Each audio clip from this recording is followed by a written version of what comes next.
माधव कुंज विहारी जय गोपी जन वल्लभ जय गिरिवरधारी जय गिरिवरधारी जय गोपी जन वल्लभ जय गिरिवरधारी जय गिरिवरधारी जय यशोधनन्दन जय वृद्धजनरञ्जन जय यशोधनन्दन जय वृद्धजनरञ्जन जय यमुनतीरवनचारी जय कुंज विहारी जय यमुनतीरवनचारी जय कुंज विहारी जय राधा माधव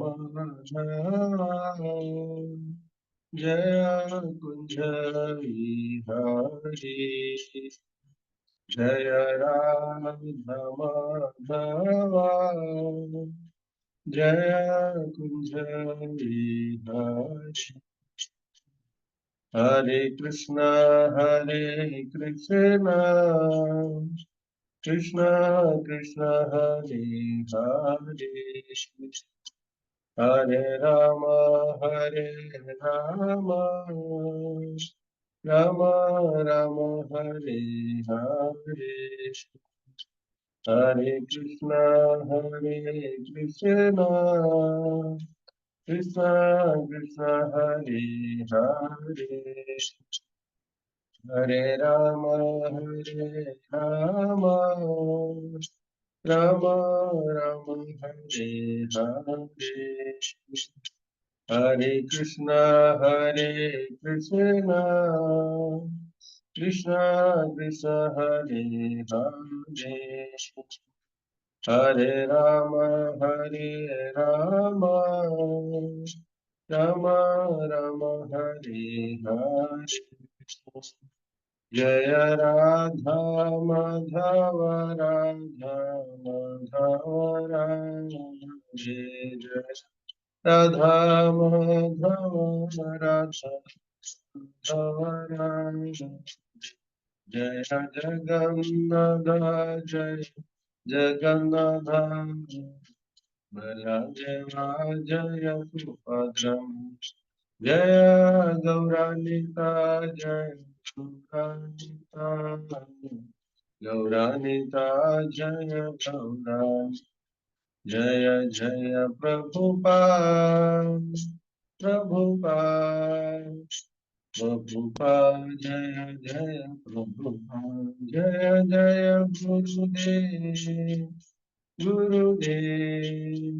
गुरुदेव जय जय गुरुदेव गौर हरि बोल हरि बोल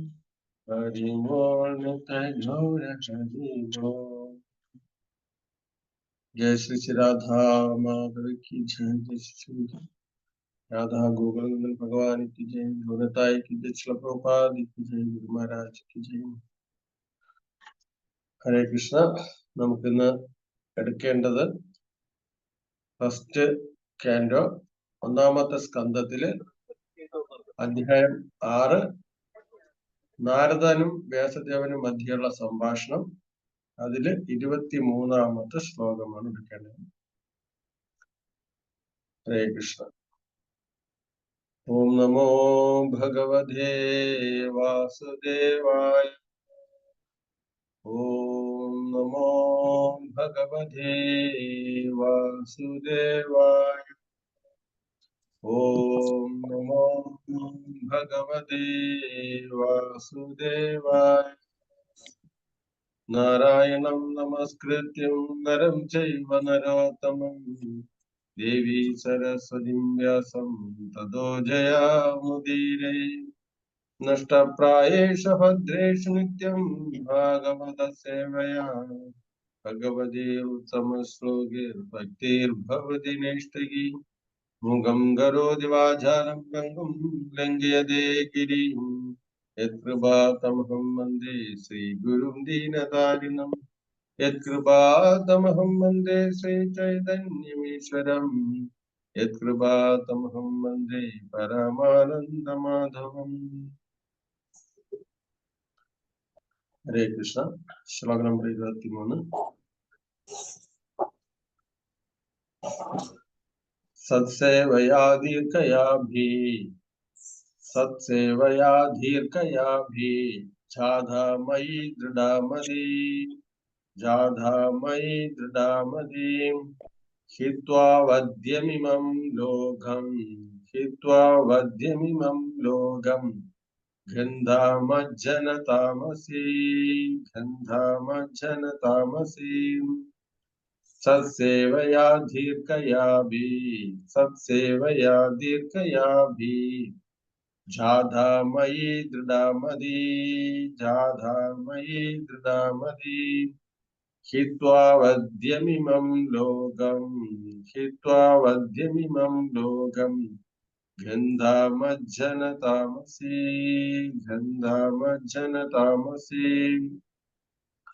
സത്സേവയാ ദീർഘയാഭി ജാധാമയി ദൃഢാമതീ ഹിത്വാ വദ്യമിമം ലോകം ഗന്ധാമജ്ജന താമസീ.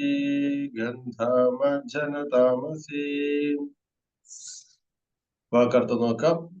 സൽസേവയ നിരപേക്ഷ സത്യത്തിന്റെ സേവനത്താൽ, അദീർഘയ അല്പദിനങ്ങൾ, അഭി എന്നിരുന്നാൽ തന്നെയും, ജാത പ്രാപ്തമാകുന്നു, മൈ എനിക്ക്, ദൃഢമായ മതി ബുദ്ധിശക്തി, ഹിത്വ ഉപേക്ഷിക്കുന്നു, അവിദ്യം പരിതാപഹം, ഇമം ഇത്, ലോകം ഭൗതിക ലോകങ്ങൾ, ഗന്ധ ഗമിക്കുന്നു, മത് ജനത എന്റെ സഹചരന്മാർ, അസി ആയിത്തീരുക.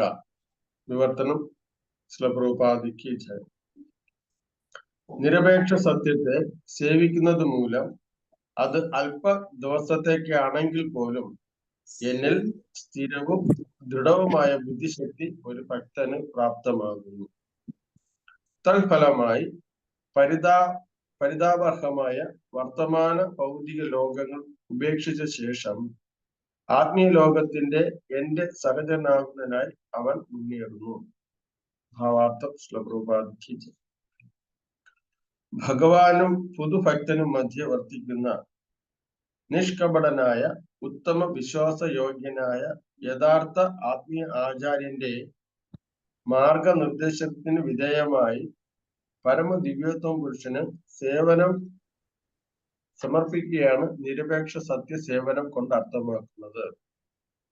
തന്റെ അപൂർണമായ വർത്തമാന ഇന്ദ്രിയങ്ങളുടെ ശക്തിയാൽ പരമദിവ്യോത്തമ പുരുഷനും നിരപേക്ഷ സത്യവുമായ ഭഗവാനെ സമീപിക്കാൻ പുതുഭക്തന് യാതൊരു കഴിവുമില്ല.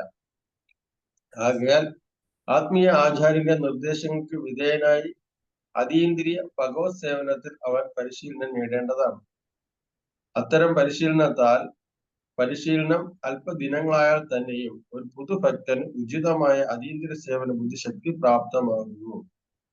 അത് ഭൗതിക ലോകത്തിലെ അവിച്ഛിന്നമായ വസതിയിൽ നിന്നും പരമമായ സ്വാതന്ത്ര്യ പ്രാപ്തിയിലേക്ക് അവനെ നയിക്കുകയും ഭഗവത് ധാമത്തിൽ ഭഗവാന്റെ സഹചാരികളിൽ ഒരാളായി തീരാനായി ആത്മീയലോകത്തിലേക്ക് ഉയർത്തപ്പെടുകയും ചെയ്യുന്നു. ഓം അജ്ഞാനതിമിരാന്തസ്യ ജ്ഞാനാഞ്ജനശലാകയ ചക്ഷുരുന്മിലിതം യേന തസ്മൈ ശ്രീ ഗുരുവേ നമഃ. ശ്രീചൈതന്യമനോഭീഷ്ടം സ്ഥാപിതം യേന ഭൂതലേ സ്വയം രൂപകഥാ മഹ്യം ദദാതി സ്വപദാന്തിഹം. വന്ദേഹം ശ്രീഗുരും ശ്രീയുതാപദകമലം श्रीगुरून् वैष्णवांश श्रीरूपं साग्रजातं सहगण रघुनाथन्यतं तं सजीवं साद्वैतं सावधूतं परिजनसहितं कृष्ण चैतन्य देवं श्रीराधा कृष्णपादान् सहगण ललिता श्रीविशाखान्वितांश हे कृष्णा करुणा सिंधो दीनबंधो जगत्पते गोपेश गोपिका कांत राधा कांत नमस्तुते तप्त कांचन गौरांगी राधे वृंदावनीश्वरी वृषभानुसुते देवी प्रणमामि हरिप्रिय वंशकल्पतरुभ्यश्च कृपा सिन्धुभ्येव च पतितानां पावनेभ्यो वैष्णवेभ्यो नमो नमः। जय श्री कृष्ण चैतन्य प्रभु नित्यानंद श्री अद्वैत गदाधर श्रीवासादि गौर भक्तवृंद हरे कृष्ण कृष्ण कृष्ण हरे हरे हरे राम राम राम हरे हरे। नमो ओम विष्णुपादाय कृष्ण प्रेष्ठाय भूतले श्रीमदे जयपताक स्वामिनिधि नामिने नमाचार्यपादाय निताय कृपाप्रदायिने गौरकदा धामदाय नगरग्रामदारिणे नमो ओम विष्णुपादाय कृष्णप्रेष्ठाय भूतले श्रीमदे भक्तिवेदान्त स्वामिनिधि नामिने नमस्ते सरस्वती देवे गौरवाणी प्रचारिणे निर्विशेष शून्यवादी पाश्चात्य देशधारिणे जय श्री कृष्ण चैतन्य प्रभु नित्यानंद श्री अद्वैत गदाधर श्रीवासादि गौर भक्तवृंद हरे कृष्ण कृष्ण कृष्ण हरे हरे हरे राम राम राम हरे हरे हरे कृष्ण। അപ്പോൾ ഈ ശ്ലോകം ആര് പറയുന്ന ശ്ലോകമാണ്? ഭഗവാൻ നാരദ മഹർഷിക്ക് ഹൃദയത്തിൽ പ്രകാശിതമായതിനു ശേഷം ഒരു അശരീരി പോലെ ഭഗവാൻ കൃഷ്ണൻ നാരദ മുനിക്ക് പറഞ്ഞു കൊടുക്കുന്ന ശ്ലോകമാണ്. ഭഗവാൻ തന്നെ പറയുകയാണ്, ഭഗവാന്റെ മുഖകമലങ്ങളിൽ നിന്ന് വരുന്ന വാക്യമാണ് ഇത്. സൽസേവയ എന്നാണ് പറയുന്നത്. സൽസേവയ അതായത് നിരപക്ഷ സത്യത്തിന്റെ സേവനത്താൽ അദീർഘയ അല്പദിനങ്ങൾ. അതായത് നിരപേക്ഷ സത്യം എന്ന് പറയുന്നത് നമുക്കറിയാം ഭഗവാനെ കുറിച്ചിട്ടാണ്. നമ്മുടെ ശ്രീമദ് ഭാഗവത്തിൽ തുടക്കത്തിൽ തന്നെ പറയുന്നത് ജന്മാദ്യസി യഥോ അന്വയ ഇതരതച്ചാർത്തേഷുജ്ഞകസ്വര തേനേ ബ്രഹ്മ ഹൃദയാദി കവയ സൂരയ തേജോവാര്യമൃത യഥാ വിനിമയത്ര ത്രിസർഗോമുഷ ധാംനാസേന സദാ നിരസ്തകൂലഹം സത്യം പരം ധീമഹി. സത്യം പരം ധീമഹി. ഇവിടെ ആ നിരപേക്ഷ സത്യത്തിനെ കുറിച്ചാണ് പറയുന്നത്. ഫസ്റ്റ് ശ്ലോകത്തിൽ തന്നെ ആ നിരപേക്ഷ സത്യത്തിന്റെ ധ്യാനിക്കുന്നതിനെ കുറിച്ച് പറഞ്ഞു. ഇപ്പോൾ ഇവിടെ പറയുകയാണ് ആ ഭഗവാന്. കാര്യം ആ നിരപേക്ഷ സത്യം ആരാണെന്ന് ആദ്യമേ വ്യാസദേവൻ ആ ശ്രീമദ് ഭാഗവത്തിന്റെ തുടക്കത്തിൽ തന്നെ പറയുകയാണ്. ഓം നമോ ഭഗവതേ വാസുദേവായ എന്നാണ്. ഞാൻ ഭഗവാൻ വാസുദേവനായി എന്റെ നമസ്കാരങ്ങൾ അർപ്പിക്കുന്നു എന്ന് പറഞ്ഞിട്ടാണ് തുടങ്ങുന്നത്. അപ്പോൾ ആ നിരപേക്ഷ സത്യം ഭഗവാൻ വാസുദേവനാണ്. അപ്പോഴും ഇവിടെ പറയുന്നു, ഭഗവാൻ തന്നെ നേരിട്ട് പറയുകയാണ്, ആ നിരപേക്ഷ സത്യത്തെ സേവിക്കുന്നത് മൂലം, അതായത് ആ ഭഗവാനെ സേവിക്കുന്നത് മൂലം എങ്ങനെയാണെങ്കിൽ അല്പ ദിവസത്തിലാണെങ്കിൽ പോലും, കുറച്ച് മതി, കുറച്ച് ദിവസത്തിലാണെങ്കിൽ പോലും നമ്മൾ ഭഗവത്ഗീതയിൽ പഠിച്ചിട്ടില്ലേ, സ്വല്പം അഭ്യസ്യ ധർമ്മസ്യ ത്രായതോ മഹതോ ഭയ. അല്ലെ, കുറച്ചെങ്കിലും എനിക്ക് വേണ്ടി ചെയ്തു കഴിഞ്ഞു അത് നിങ്ങളെ മഹാഭയത്തിൽ നിന്ന് മാറ്റും. അതുപോലെ ഇവിടെ ഭഗവാൻ തന്നെ പറയുകയാണ്. അപ്പോൾ ഭഗവത്ഗീതയിലും ഭഗവാൻ നേരിട്ട് പറയുന്നു, ഇവിടെ ശ്രീമദ് ഭാഗവതത്തിലും ഭഗവാൻ നേരിട്ട് പറയുന്നു സ്വല്പം അഭ്യസ്യ ധർമ്മസ്യ. ഇവിടെ ഭാഗവതത്തിൽ പറയുന്നത് നിരപേക്ഷ സത്യത്തെ സേവിക്കുന്നത് മൂലം ഒരു അല്പ ദിവസത്തേക്കാണെങ്കിൽ പോലും. ഭഗവത്ഗീതയിൽ ഒരു സൗണ്ട് വരുന്നുണ്ട്. ഹരേ കൃഷ്ണ, അതൊന്ന് മ്യൂട്ട് ചെയ്യാമോ? ആരോ ഒന്ന് അൺമ്യൂട്ട് ആക്കി വെച്ചിരിക്കുന്നു. ഹരേ കൃഷ്ണ. അപ്പോഴേ നിരപേക്ഷ സത്യത്തെ സേവിക്കുന്നത് മൂലം അത് അല്പ ദിവസത്തേക്കാണെങ്കിൽ പോലും, അല്ലെ, കുറച്ച് ദിവസത്തേക്കാണെങ്കിൽ പോലും ഭഗവാൻ എന്തുമാത്രം കാരുണ്യമാണ് നമ്മുടെ അടുത്ത് ചെലുത്തുന്നത്. അതായത് കുറച്ച് ദിവസത്തേക്കാണെങ്കിൽ പോലും എന്നിൽ സ്ഥിരവും ദൃഢവുമായ ബുദ്ധിശക്തി ഒരു ഭക്തന് പ്രാപ്തമാകും. ഭഗവാനിൽ ദൃഢവും സ്ഥിരവുമായിട്ടുള്ള ഒരു ഭക്തി പ്രാപ്തമാകുന്നു. തൽഫലമായി എന്ത് സംഭവിക്കും? അങ്ങനെ ഭഗവാനിൽ ദൃഢമായിട്ടുള്ള ഒരു ഭക്തി നമുക്ക് ഉണ്ടായി കഴിഞ്ഞാൽ തൽഫലമായിട്ട് നമുക്ക് വർത്തമാന ഭൗതിക ലോകങ്ങൾ ഉപേക്ഷിച്ച ശേഷം നമ്മളെല്ലാവരും ഈ ലോകം നമ്മൾ ഉപേക്ഷിക്കേണ്ടതായിട്ടുണ്ട്, അല്ലെ? ഒരു വർത്തമാന ലോകം, ഈ നമ്മൾ ഇപ്പോൾ ജീവിച്ചു പോരുന്ന ഈ ലോകം ഉപേക്ഷിച്ചതിന് ശേഷം ആത്മീയ ഗന്ധ ഗമിക്കുന്നു. എവിടേക്ക്? എനിക്ക് എത്ര ദിവസം വേദന എടുക്കുന്നറിയാം. അത് വലിച്ചടക്കും. ആത്മീയ ലോകത്തിന്റെ അത് ഭഗവാന്റെ സഹചാരനാകുന്നതായി അവർ മുന്നേറുന്നു. നമുക്ക് ആ ആത്മീയ ലോകത്തിലേക്ക് പോയി കഴിഞ്ഞാൽ എവിടെ ആ ഭഗവാന്റെ സഹചരണ കൂടെ ആകാൻ പറ്റും, ഭഗവാന്റെ കൂടെ തന്നെ വസിക്കാം എന്നുള്ളതാണ് പറയുന്നത്. എത്ര മനോഹരമായിട്ട് ഭഗവാൻ ഇവിടെ പറയുകയാണ്, നമുക്ക് മുന്നേറുന്നതിനെ കുറിച്ചാണ് പറയുന്നത്. അപ്പോൾ ഭാവാർത്ഥത്തിൽ ശ്രീല പ്രഭുപാദർ വളരെ വ്യക്തമായിട്ട് പറയുന്നുണ്ട്. നമുക്ക് ഭഗവാൻ ഇങ്ങനെ പറഞ്ഞു, നാരദ മഹർഷിയുടെ നേരിട്ട് വന്ന് പറഞ്ഞു. പക്ഷെ നാരദ മഹർഷിക്ക് അത് ആ ഒരു സ്ഥിതിയിലേക്ക് ഭഗവാന്റെ ദർശനം ഹൃദയത്തിൽ ദർശനം അദ്ദേഹം എന്താണ് സാക്ഷാത്കരിച്ചു. അതിനുശേഷം ഭഗവാന്റെ അതീന്ദ്രിയമായ വചനം നാരദ മഹർഷി കേൾക്കാൻ പറ്റി. പക്ഷെ ഇതിന് തൊട്ട് മുമ്പിൽ നാരദ മഹർഷി എന്താണ് ചെയ്യുന്നത്? അതിനെ കുറിച്ചാണ് ഇവിടെ ഭാവാർത്ഥത്തിൽ ശ്രീല പ്രഭുപാദ പറയുന്നത്. അതായത് ഭഗവാന് പുതുഭക്തൻ എന്ന് വെച്ച് കഴിഞ്ഞാൽ ആധ്യാത്മികത്തിലേക്ക് വരുന്ന ആദ്യത്തെ ആ ഭക്തൻ, കനിഷ്ഠാധികാരി എന്നൊക്കെ പറയില്ലേ, കനിഷ്ഠാധികാരി, പിന്നെ ക്രമേണ മധ്യമാധികാരി, ഉത്തമാധികാരി, അങ്ങനെ പറയുന്നതിൽ കനിഷ്ഠാധികാരി, അതാണ് പുതുഭക്തൻ എന്ന് പറയുന്നത്. ആദ്യമായിട്ട് നമ്മുടെ എന്താണ് ഈ ആധ്യാത്മികത്തിലേക്ക് പ്രവേശിക്കുന്ന ഭക്തൻ. അപ്പോഴേ ഭഗവാനും ഈ പുതുഭക്തനും മധ്യയിൽ വർത്തിക്കുന്ന ഒരാളുണ്ട്. ആരാണ്? അതാണ് ഗുരു. നിഷ്കപടനായ ഉത്തമ വിശ്വാസയോഗ്യനായ യഥാർത്ഥ ആത്മീയ ആചാര്യന്റെ മാർഗനിർദ്ദേശത്തിന് വിധേയമായി പരമ സേവനം നൽകുന്നത്. നമ്മൾ ഭഗവാന് സേവനം ചെയ്യേണ്ടത് എങ്ങനെയാന്ന് വെച്ച് കഴിഞ്ഞാൽ, ഒരു വിശ്വാസയോഗ്യനായിട്ടുള്ള ഒരു ആധ്യാത്മിക ആചാര്യന്റെ അദ്ദേഹത്തിന്റെ നിർദ്ദേശപ്രകാരമാണ് നമ്മൾ എന്ത് ചെയ്യേണ്ടത്? സേവനം അനുഷ്ഠിക്കേണ്ടത്. രാമായണത്തിൽ നമ്മൾ നോക്കിക്കഴിഞ്ഞാൽ ശ്രീരാമചന്ദ്ര ഭഗവാൻ ഈ സുഗ്രീവനോട് പറയും, ഞാൻ നിന്നെ രക്ഷപ്പെടുത്താം എന്ന് പറയും. അവസാനം സുഗ്രീവനും വാലിയും തമ്മില് യുദ്ധം ഉണ്ടാകുമ്പോഴത്തേക്ക് അവർ തമ്മിൽ രണ്ടുപേരും യുദ്ധം അടിക്കുമ്പോഴത്തേക്ക് ഭഗവാൻ നോക്കുമ്പോഴത്തേക്ക് ആ സുഗ്രീവനും വാലിയും തമ്മിലുള്ള ആ പോരാട്ടത്തിൽ ഭഗവാൻ അവിടെ ആദ്യം സുഗ്രീവനെ സഹായിക്കില്ല. കാരണം അവർ തമ്മിലുള്ള ആ യുദ്ധം ഇങ്ങനെ നോക്കിക്കൊണ്ടിരിക്കുമ്പോഴത്തേക്ക് ശ്രീരാമചന്ദ്ര ഭഗവാൻ ഭരതന്, തന്റെ സഹോദരനായിട്ടുള്ള ഭരതനെ ഓർമ്മ വരും. അത് കാരണം സുഗ്രീവനെ വധിക്കാൻ കഴിയില്ല. പിന്നീട് അദ്ദേഹത്തിന് ഓർമ്മ വരുന്നത് രണ്ട് കാരണങ്ങളാണ് അദ്ദേഹം ആദ്യം സുഗ്രീവനെ വധിക്കാത്തത്. രണ്ടാമത് അദ്ദേഹത്തിന് ഓർമ്മ വരുന്നത് ഭഗവാൻ ശ്രീരാമചന്ദ്ര ഭഗവാൻ ശ്രീരാമചന്ദ്ര ഭഗവാനെ സുഗ്രീവൻ വളരെയധികം ബഹുമാനവും കൊടുത്ത് ഭക്തിയും കൊടുത്തു. എന്നാൽ ലക്ഷ്മണൻ എന്ത് ചെയ്തില്ല? അധികം മൈൻഡ് ചെയ്തില്ല. അതൊരു വലിയൊരു അപരാധമാണ്. നമുക്കറിയാം, ലക്ഷ്മണൻ എന്ന് പറഞ്ഞത് എന്താണ്? ഗുരുവാണ്, ഗുരുവിന്റെ സ്ഥാനം വഹിക്കുന്ന ആളാണ്. ബലരാമസ്വാമിയാണ് ആദ്യ ഗുരു എന്ന് പറയുന്നത്. അപ്പോൾ ആ ഗുരുവിനെ റെസ്പെക്ട് ചെയ്തില്ല.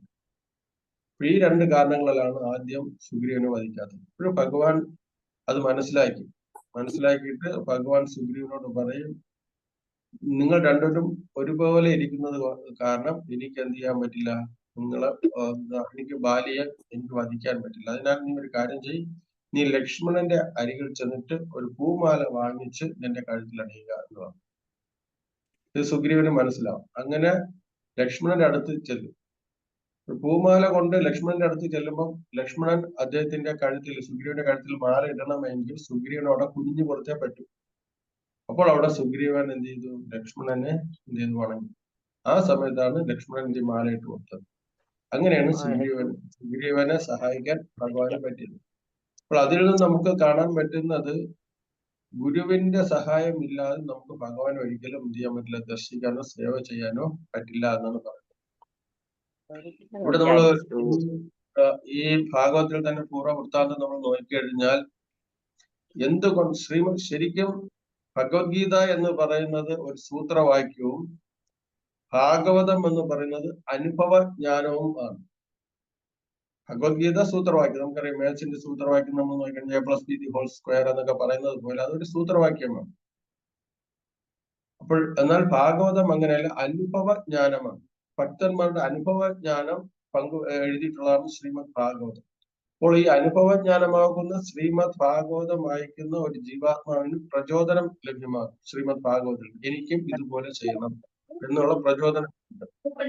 അനുഭവത്തിന്റെ ആ കാര്യങ്ങളാണ് ഈ ശ്രീമദ് ഭാഗവതത്തിലുടനീളം പറയുന്നത്. നമ്മള് ഇപ്പോൾ തന്നെ നാരദ മഹർഷിയും വ്യാസദേവനുള്ള സംഭാഷണമാണ്. വ്യാസദേവൻ ധാരാളം കാര്യങ്ങളൊക്കെ എഴുതി അല്ലെ.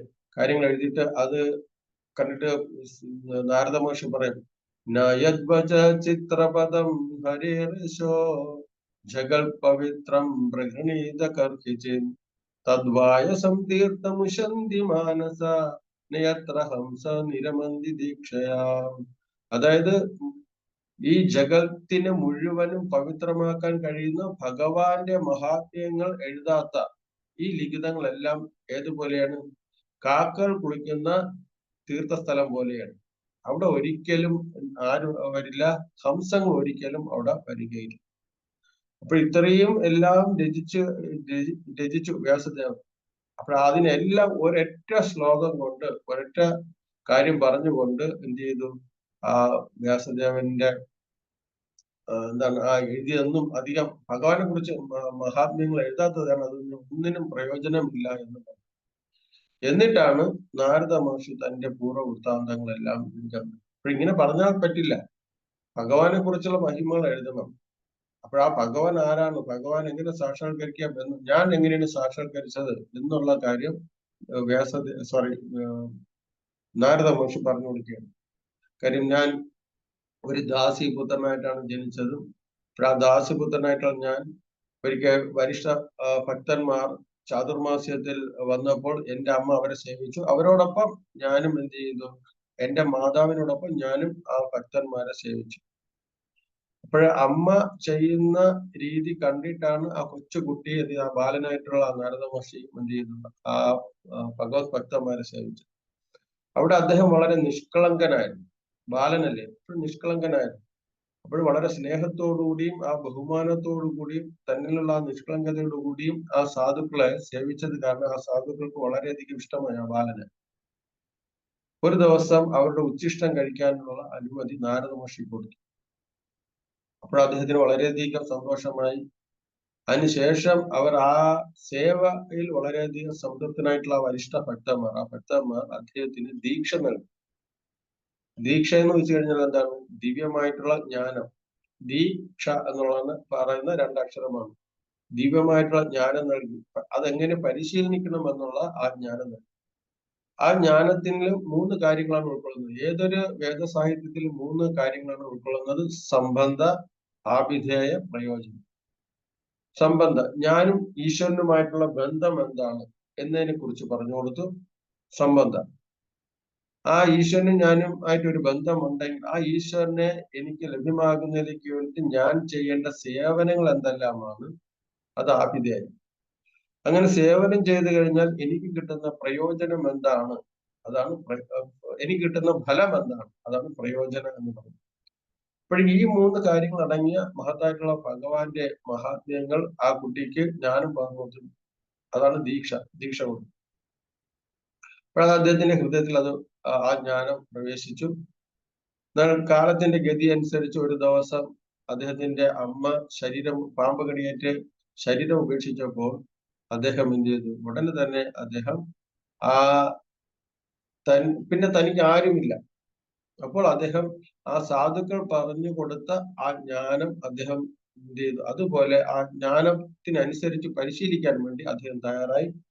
അദ്ദേഹം കാടും മേടുകളും വലിയ വലിയ ഗുഹകളും ഇതെല്ലാം കടന്ന് അവസാനം അദ്ദേഹം ഒരു കാട്ടിലേക്ക് എത്തിച്ചേർന്നിട്ട് ഒരു നദിയിൽ നിന്ന് ക്ഷീണം കൊണ്ട് നദിയിൽ നിന്ന് കുറച്ച് ജലം കുടിച്ചതിന് ശേഷം, മുഖം കഴുകിയതിനു ശേഷം അദ്ദേഹം ഒരിടത്തിരുന്ന് ധ്യാനിക്കാൻ തുടങ്ങി.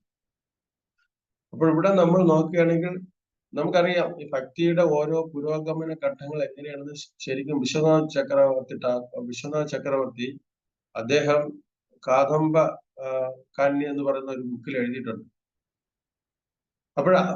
മാധുര്യ കാദംബനിയിൽ അദ്ദേഹം എഴുതിയിട്ടുണ്ട് വിശ്വനാഥ ചക്രവർത്തി എങ്ങനെയാണ് ഭക്തിയുടെ ഓരോ പുരോഗമന ഘട്ടങ്ങൾ. ശ്രദ്ധ, അതായത് വിശ്വാസം. അപ്പോൾ ഇവിടെ നാരദ മഹർഷി അത് കാണിക്കണം. നാരദ മഹർഷി അവിടെ ആ ആചാര്യന്മാരെ വളരെ വിശ്വാസത്തോടു കൂടിയും നിഷ്കളങ്കതയോടു കൂടിയും അദ്ദേഹം അവരെ ഉപചരിച്ചു.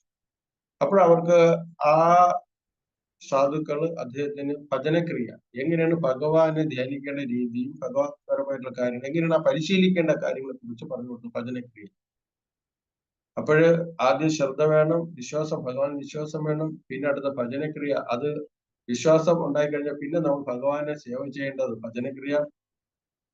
ശ്രദ്ധ, സാധുസംഘം. ശ്രദ്ധ, വിശ്വാസം വേണം. പിന്നെ അടുത്ത് കഴിഞ്ഞിട്ട് സാധുസംഘം. അവർക്ക് സാധുസംഘം കിട്ടി, അദ്ദേഹത്തിന് ആ വരിഷ്ഠ ഭക്തന്മാരുടെ സാധുസംഘം കിട്ടി. ശ്രദ്ധ, സാധുസംഘം. പിന്നെ ആ സാധുസംഘത്തിൽ നിന്ന് ഭജനക്രിയ. നമുക്കും ഇപ്പൊ അങ്ങനെയാണ്. നമുക്ക് ആദ്യം വിശ്വാസം വേണം. വിശ്വാസം ഇല്ലാതെ നമുക്കൊന്നും നടക്കില്ല. വിശ്വാസം ഉണ്ടാകുമ്പോഴത്തേക്ക് നമുക്ക് ഭക്തന്മാരായിട്ട് കൂടുതൽ നമുക്ക് വസിക്കാനുള്ള ഒരു ത്വരയുണ്ടാകും.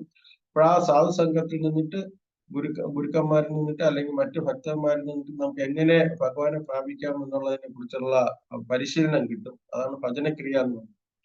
ഇവിടെയും ഭഗവാനും പറയുന്നുണ്ട്, എനിക്ക് വേണ്ടിയിട്ട് കുറച്ചെങ്കിലും പരിശീലിക്കണം, സേവനം, ഭക്തിത ഭഗവത് സേവനം ചെയ്യണം.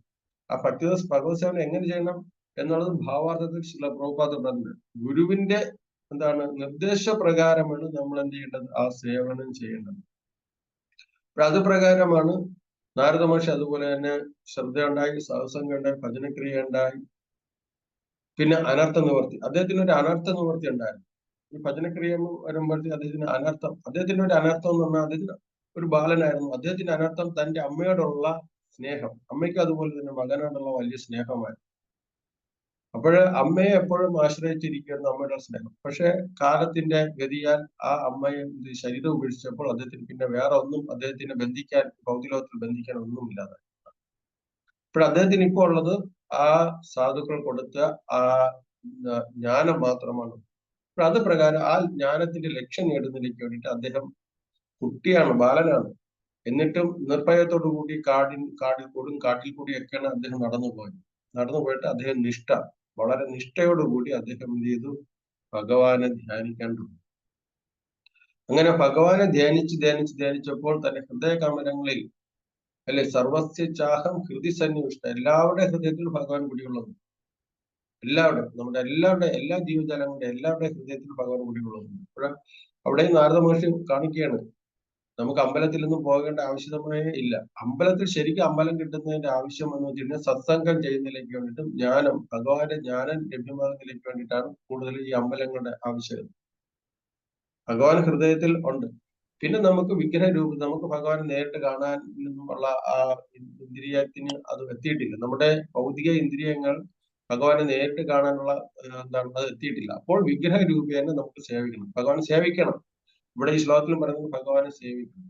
അപ്പോൾ വിഗ്രഹ രൂപത്തിൽ സേവിക്കുന്നത് ഒരു പ്രാക്ടീസാണ്. അങ്ങനെ സേവിച്ച് അവസാനം വിഗ്രഹവും ഭഗവാനും അഭിന്നമാണ്, ഭിന്നമല്ല എന്നുള്ള ഒരു തലത്തിലേക്ക് നമ്മൾ എത്തിച്ചേരുമ്പോഴത്തേക്ക് മാത്രമാണ് നമുക്ക് നമ്മുടെ ഇന്ദ്രിയങ്ങളെല്ലാം പവിത്രീകരിച്ച് ഭഗവാന്റെ ദർശനം സാധ്യമാകുന്നത്.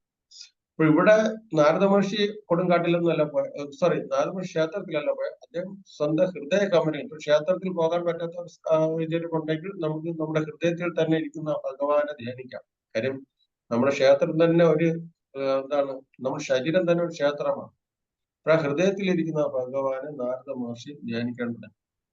ധ്യാനിച്ചപ്പോൾ അദ്ദേഹം അനർത്ഥങ്ങളെല്ലാം പോയപ്പോൾ അദ്ദേഹത്തിന്റെ ധ്യാനം വളരെ പവിത്രമായി മാറി. ആ പവിത്ര ധ്യാനത്തിൽ അദ്ദേഹത്തിന്റെ തന്നെ ഹൃദയ കമലങ്ങളിൽ വിലസിക്കുന്ന ആ ഭഗവാന്റെ ശ്യാമസുന്ദര രൂപം അദ്ദേഹത്തിന് ദർശിക്കാൻ കഴിയും.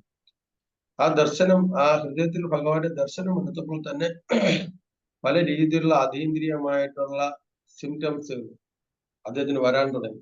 അദ്ദേഹത്തിന്റെ കണ്ണിൽ കൂടി കണ്ണുനീർ വാർക്കാൻ തുടങ്ങി, രോമാഞ്ചം ഉണ്ടാകാൻ തുടങ്ങി. ഈ രീതിയിലുള്ള പല രീതിയിലുള്ള സിംറ്റംസ്, ആധ്യാത്മിക സിംറ്റംസുകൾ അദ്ദേഹത്തിന് പ്രകടമാകാൻ.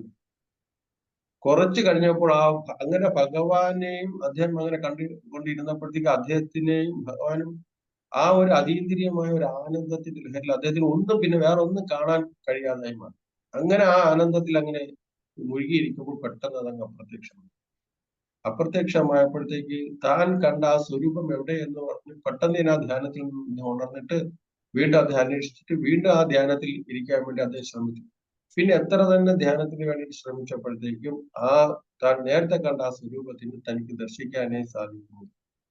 അങ്ങനെ വളരെയധികം വിഷണ്ണനായിട്ട് വിഷമിച്ചിരിക്കുമ്പോഴത്തേക്ക് ഭഗവാൻ തന്റെ അതീന്ദ്രിയമായ ശബ്ദത്തില് നാരദനോട് പറയുന്നതാണ് ഈ നമ്മൾ ഇന്ന് വായിച്ച ശ്ലോകം. അപ്പോൾ എല്ലാവർക്കും എങ്ങനെ പ്രാപ്തമാകാം, നമ്മളെപ്പോലെ ഒരു ബദ്ധ ജീവാത്മാവിനെ എങ്ങനെ പ്രാപ്തമാകാം എന്ന് നാരദ മഹർഷിയുടെ ആ ജീവിതത്തിലൂടെ കാണിച്ചു തരികയാണ് ചെയ്യുന്നത്. കാര്യം നാരദ മഹർഷി ഒരു സാധാരണ ജീവാത്മാവല്ല, അദ്ദേഹം നിത്യമുക്താത്മാവാണ്. മുക്താത്മാവെന്നും ഉണ്ട്, നിത്യമുക്താത്മാവ്. എപ്പോഴും ഭഗവാന്റെ പാർഷദന്മാരിൽ ഒരാളായിട്ടാണ് നാരദ മഹർഷി ഉള്ളത്. ആ നിത്യമുക്താത്മാവ് ചിലപ്പോൾ ഭഗവാൻ അവതരിക്കുന്നത് പോലെ തന്നെ നിത്യമുക്താത്മാക്കളും ഭൗതിക ലോകത്തിൽ അവതരിച്ചിട്ട് അവരുടെ ജീവിത രീതിയിൽ അവർ നമുക്ക് പ്രാക്ടീസ് ചെയ്ത് പരിശീലിച്ച് കാണിച്ചു തരും. അപ്പൊ അങ്ങനെ കാണിച്ചു തരുന്നതാണ് ഈ പറയുന്ന ഈ അധ്യായം എന്ന് പറയുന്നത്. നാരദ മഹർഷി അങ്ങനെ നമുക്ക് കാണിച്ചു തരികയാണ്. അപ്പൊ ഈ രീതി കാണിച്ചു തരുമ്പോൾ മാത്രമാണ് നമുക്കൊരു സൂത്രവാക്യം പഠിച്ചു കഴിഞ്ഞാൽ അതുപോലെ നമുക്കൊരു അർത്ഥം നമുക്കത് മനസ്സിലാവില്ല. പക്ഷെ ആ സൂത്രവാക്യം ഉപയോഗിച്ച് ഓരോന്നും പരിശീലിച്ച് കാണിച്ചു തരുമ്പോൾ, പ്രാക്ടീസ് ചെയ്ത് കാണിച്ചു തരുമ്പോഴാണ് നമുക്ക് കൂടുതൽ പ്രചോദനവും നമുക്ക് കൂടുതൽ മനസ്സിലാകുന്നത്. നാരദ മഹർഷി അങ്ങനെയാണ് ചെയ്യുന്നത്. നമ്മുടെ ആചാര്യന്മാർ പറയുന്നത് നമുക്കും ഭക്തിയിൽ പുരോഗമനത്തിന് 3 കാര്യങ്ങൾ നമുക്ക് അത്യാവശ്യമാണെന്നാണ് പറയുന്നത്. നമുക്ക് എല്ലാവർക്കും അറിയാവുന്ന കാര്യം തന്നെയാണ്. എല്ലാവരും രാവിലെ ശ്രീല പ്രഭുപാദ് എല്ലാ ക്ഷേത്രങ്ങളിലും ഈ പറയുന്ന കാര്യങ്ങൾ പരിശീലിക്കാൻ വേണ്ടിയിട്ട് പറയുന്നുണ്ട്.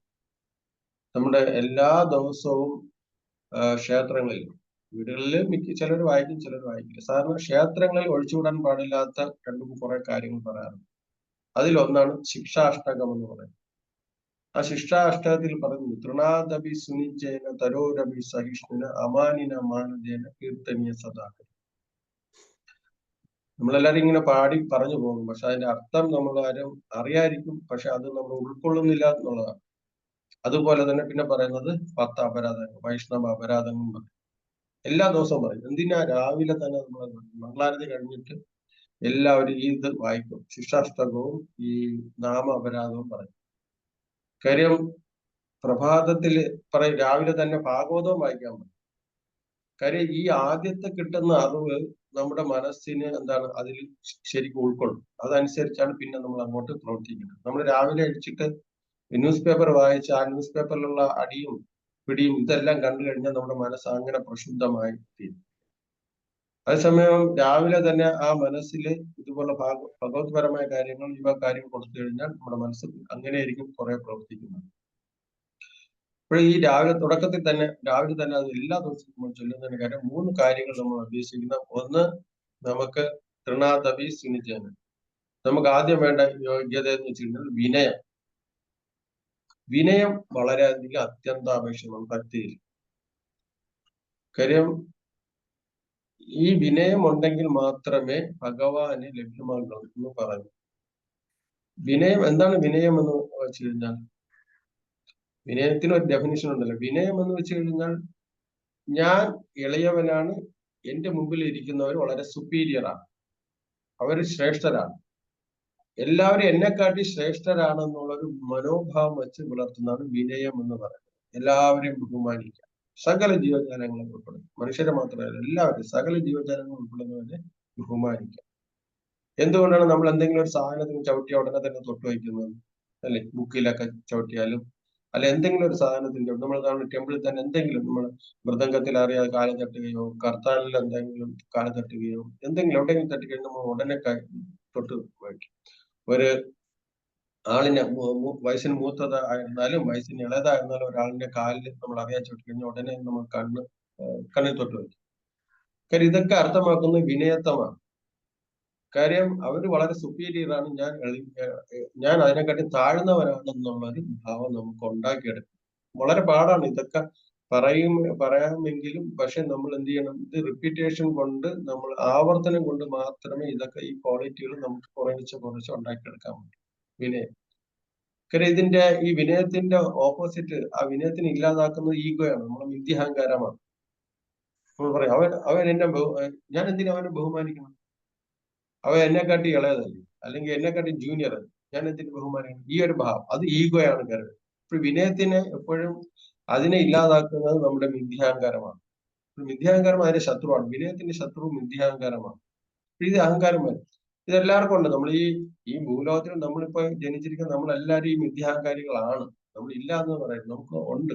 പക്ഷെ ഇത് നമ്മള് എന്താണ് പ്രാക്ടീസ് ചെയ്ത് ജ്ഞാനം വളരെ ഉറപ്പിച്ച് അതുകൊണ്ടാണ് ഞാൻ പറഞ്ഞ ശിക്ഷാഷ്ടം നമ്മൾ എല്ലാ ദിവസവും രാവിലെ വായിക്കുന്നത്. ആ ജ്ഞാനം ഉറപ്പിക്കണം വേണ്ടിയിട്ടാണ്. ഇപ്പൊ വിനയത്വം വേണം, വിനയം. അപ്പോഴത് എല്ലാവരും നമ്മളെക്കാട്ടി വലിയ എന്താണ് ശ്രേഷ്ഠരാണെന്നുള്ളൊരു ഭാവം നമുക്കുണ്ടാകും. നമ്മളൊക്കെ തുടക്കത്തിൽ ആ ക്ഷേത്രത്തിൽ ഇസ്കോണിലൊക്കെ വരുമ്പോഴത്തേക്കും നമ്മളവിടെ ഇരിക്കുന്ന എല്ലാവരും നമ്മൾ വിചാരിക്കുന്നത് എന്താണ്, എല്ലാവരും ശ്രേഷ്ഠരായ ഭക്തരാണ് എന്ന് വിചാരിച്ച് നമ്മൾ എല്ലാവരും തൊഴും, എല്ലാവരും ബഹുമാനിക്കും. കുറെ വർഷം കഴിയുമ്പോഴത്തേക്ക് പിന്നെ എന്ത് ചെയ്യും, ഈ ബഹുമാനം തോന്നും. എനിക്ക് ശേഷം വന്ന ആളാണ്, എനിക്ക് വന്ന ശേഷം ആളാണ് ഇല്ല. ആ ഒരു തരം തിരിപ്പുണ്ടാവും അല്ലെ? സാധാരണ സ്വാഭാവികമായിട്ടും ഉണ്ടാവും. കാര്യം എല്ലാവർക്കും അത് ഉണ്ട്. ഈഗോ എന്നുള്ളത് ഉള്ളത് കൊണ്ടാണ് അങ്ങനെ ഒരു മനോഭാവം. പക്ഷെ നമ്മുടെ ആചാര്യന്മാരും ഭക്തന്മാരും പറയുന്നത് നമുക്ക് എപ്പോഴും വിനയഭാവം ഉണ്ടായിരിക്കണമെന്നാണ് പറയുന്നത്. കാര്യം എന്തിനു വേണ്ടിയിട്ടെന്ന് വെച്ച് കഴിഞ്ഞാൽ ഭഗവാന്റെ ധാമത്തിലേക്ക് പോകാൻ സഹായിക്കുന്ന ഒരു ക്വാളിറ്റിയാണ് വിനയം. രണ്ടാമതെന്ന് പറഞ്ഞാൽ സഹിഷ്ണുത അല്ലെ? തൃണാദപി സുനിച്ചന് തരോരപി സഹിഷ്ണുത. തരോരപി വൃക്ഷങ്ങളെ പോലെ സഹിഷ്ണുത. അവിടെ ഉപമയും പറയുന്നുണ്ട്. സഹിഷ്ണുത എത്ര തന്നെ പ്രകോപനപരമായിട്ടുള്ള സാഹചര്യങ്ങൾ ഉണ്ടായാലും അതിൽ പ്രകോപിതമാകാതെ ഇരിക്കുന്ന ഒരു അവസ്ഥയാണ് സഹിഷ്ണുത എന്ന് പറയുന്നത്. നമുക്ക് പ്രകോപനപരമായ കാര്യങ്ങൾ ഉണ്ടാകും, ഇഷ്ടം പോലെ കാര്യങ്ങൾ ഉണ്ടാകും. പക്ഷെ ആ പ്രകോപനപരമായ കാര്യങ്ങൾ ഉണ്ടായാലും എത്ര തന്നെ ഉണ്ടായാലും അതില് പ്രകോപിതനാകാതെ ഇരിക്കുന്ന ഒരു അവസ്ഥയാണ് സഹിഷ്ണുത എന്ന് പറയുന്നത്. ദക്ഷ പ്രജാപതി ഭഗവാൻ പരമശിവനെ എന്ത് ചെയ്യും, വളരെയധികം ആക്ഷേപിക്കും.